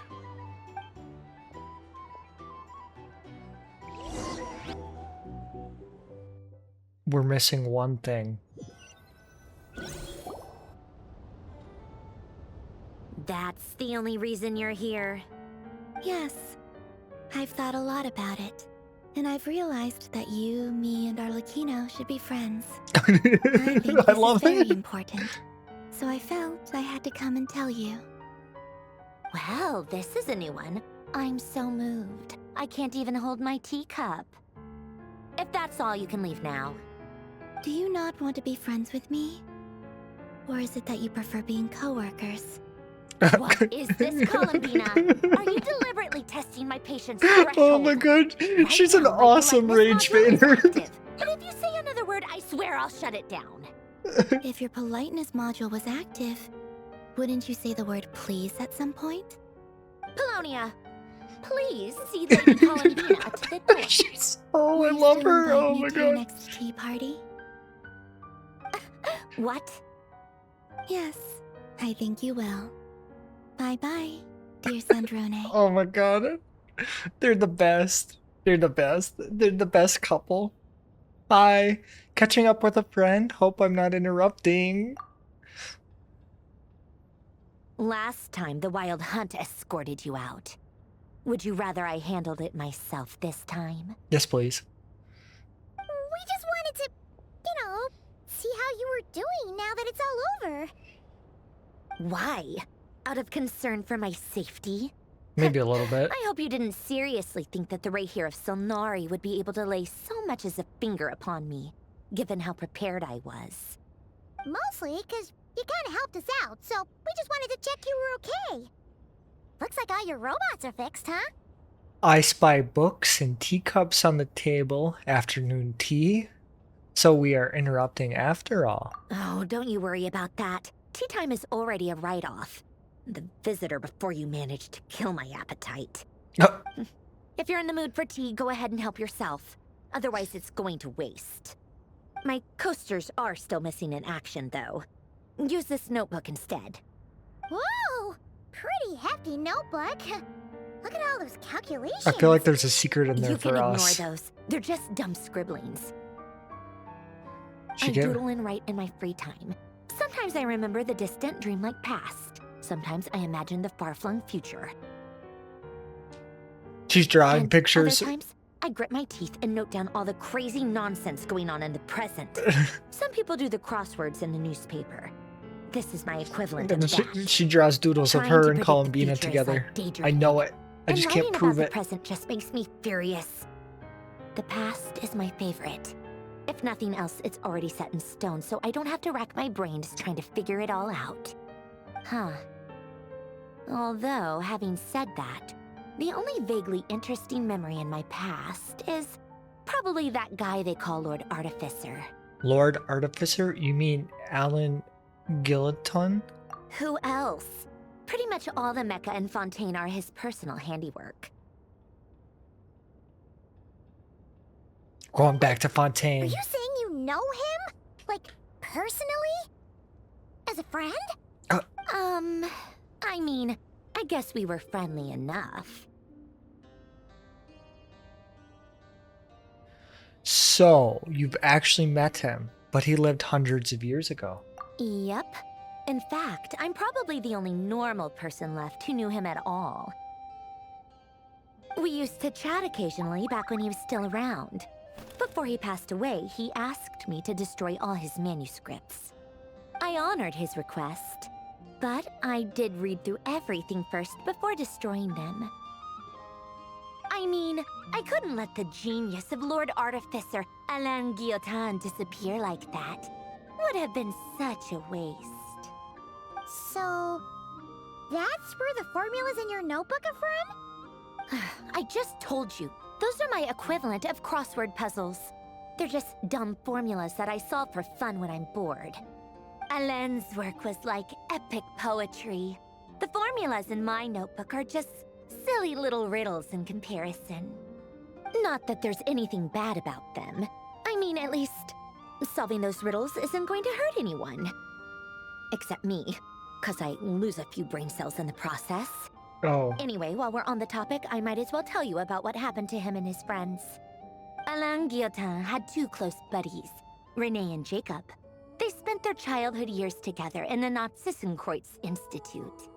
They were all quite competitive, so there was some rivalry between them, but it was a friendly rivalry. But beneath the friendship and the rivalry ran something deeper, a sense of nostalgia for the past. Unfortunately, childhood would end, the prophecy would come true, the apocalypse would arrive, and the future would never be. A mad dream that would normally only capture the minds of lunatics began to take root in their hearts. A dream of saving the world. And if Renee and Alain had been people of lesser wits, that dream would probably have ended up as something for them to joke about in their older years. But alas, they were some of the sharpest minds around. They nurtured that dream with the full power of their intellect, and it grew into something that ate away at their souls. The first of them to fall under its spell was Renee. Against Alain's wishes, he persisted in experimenting on a mutual friend of theirs to try and I'm like save so their invested. I don't know where this Alain is coming did not from. approve and parted ways with Renee. It's complicated. Alain wanted to believe that Renee only did what he did for the sake of their friendship. But when he told me about what happened, I could tell he still had some suspicions about Renee's motives. Perhaps the seed that would grow into a nightmare had already sprouted in Renee's mind. Even then, the next time they met, Renee's soul had been completely engulfed by the dream of salvation.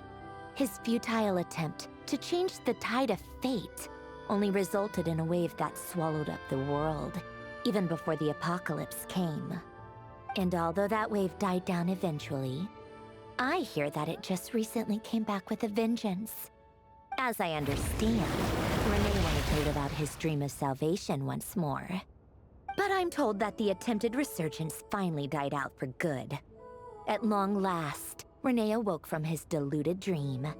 Though of course by then it was far too late. What do you think of Renee? Do you admire his transcendent genius?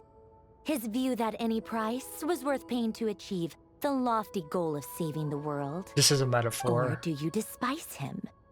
Dismiss him as an evil madman who wrought havoc on the lives of everyone around him. Both can be As he right. pursued his delusional dream. Same difference, really. Just a matter of perspective.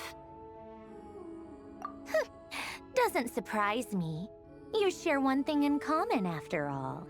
You both want to be the savior. The only difference is, your dream came true, and his, well, he wasn't the one who made it come true. What about you? What's your take on Renee? I don't like fanatics who give up their whole lives for their ideology. Nor do I like fools who let their delusions take control. Maybe I could understand if Renee had just been an ordinary person. But he had a sage-like intellect. And still managed to get himself lost in the labyrinth of his own desires. Anyway, that's enough about Renee. Now, moving on to Alain Guillotin, the Lord Artificer. He managed to put a stop to the first storm whipped up by Renee. But after that, Alain lost his friends and family. To his credit, I suppose, the loss of his family and friends was purely a tragic accident.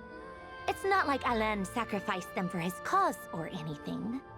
After that, the only thing supporting his work was the same dream that had dragged his closest friend down to the abyss. But although the desire to save Fontaine drove him to found the Fontaine Research Institute, Alain continued to reject any form of transcendental knowledge or power. He was suspicious and fearful of it, having seen the way it had affected his closest friend. I think that formulas and machines derived solely from human intellect were the only thing that gave him a sense of spiritual comfort. Yet Alain's intellect was simply too great. It barely left him space to breathe in his lifetime. Once he realized that the end of his life was approaching, he finally accepted the truth. The Nazissenkreuz Institute needed someone, and a human being, to see its story through to the end. He quit working on his formulas, trading them in for the fairy tales that had played such a formative role in his childhood, but which he barely touched in his adult life. He told me that the director of the Nazissenkreuz Institute used to read those fairy tales to the children as bedtime stories. Apparently, they worked wonders at sending kids off to sleep. I think that all he wanted at that time in his life was to be able to sleep deeply without being plagued by depression. By that point, nothing else really mattered. At the very end, he laid down to rest in the ruins of the former Nazissenkreuz Institute orphanage, while the Fontaine Research Institute he had founded continued tirelessly with its work. Many years after that, tensions over competing dreams would once again cause a rift, this time between members of the Fontaine Research Institute. But the actions of those fools had nothing at all to do with Alain. And that is the story of two people from the Nazissenkreuz Institute who both wanted to save the world. One went all in on his fantasy of salvation without ever looking back, and ended up calmly sinking to the bottom of the deepest sea. The other sought desperately to burn bright in his life, even though he wasn't sure where he was going. I do sometimes wonder, why is it that people like them have such grand hopes of saving the world? Even the grandest tree starts as a tiny seed. So perhaps, for each of them, their mission to save the world began with a very simple desire: to save themselves. They were young children with friends and family who mattered to them, desires to explore the meaning of life, ambitions to have a successful career. They didn't want to see all of that taken away in one fell swoop. Or maybe they just wanted to find something to anchor themselves within the chaos, to stop them getting quietly swept away by the storms of life. But instead, the search for their own salvation took them down the rocky road laid out by fate. Do you think the desire to save oneself is enough of a justification to try and save the world? I don't know. You don't know? I guess that's a fair answer. At least you're not trying to hide your confusion. Alain was much more straightforward about it. I asked him the same question back when he was in his prime, putting all of his energy into his work. Yes, it's enough. That was all he said before getting right back to his work. He was always that way. It would be my, Right, if I had to over. choose yes or no. But I owe Arlecchino a favor for telling me these stories. I'll have to bring a whole sack of gifts the next time I visit the House of the Hearth. I'm gonna go tinker with Polonia now. You guys can do whatever you want, as long as it doesn't involve interrupting me. It's like, where did a Polonia, story come from, hibernation Paimon? What mode. is she on? Begin diagnostics.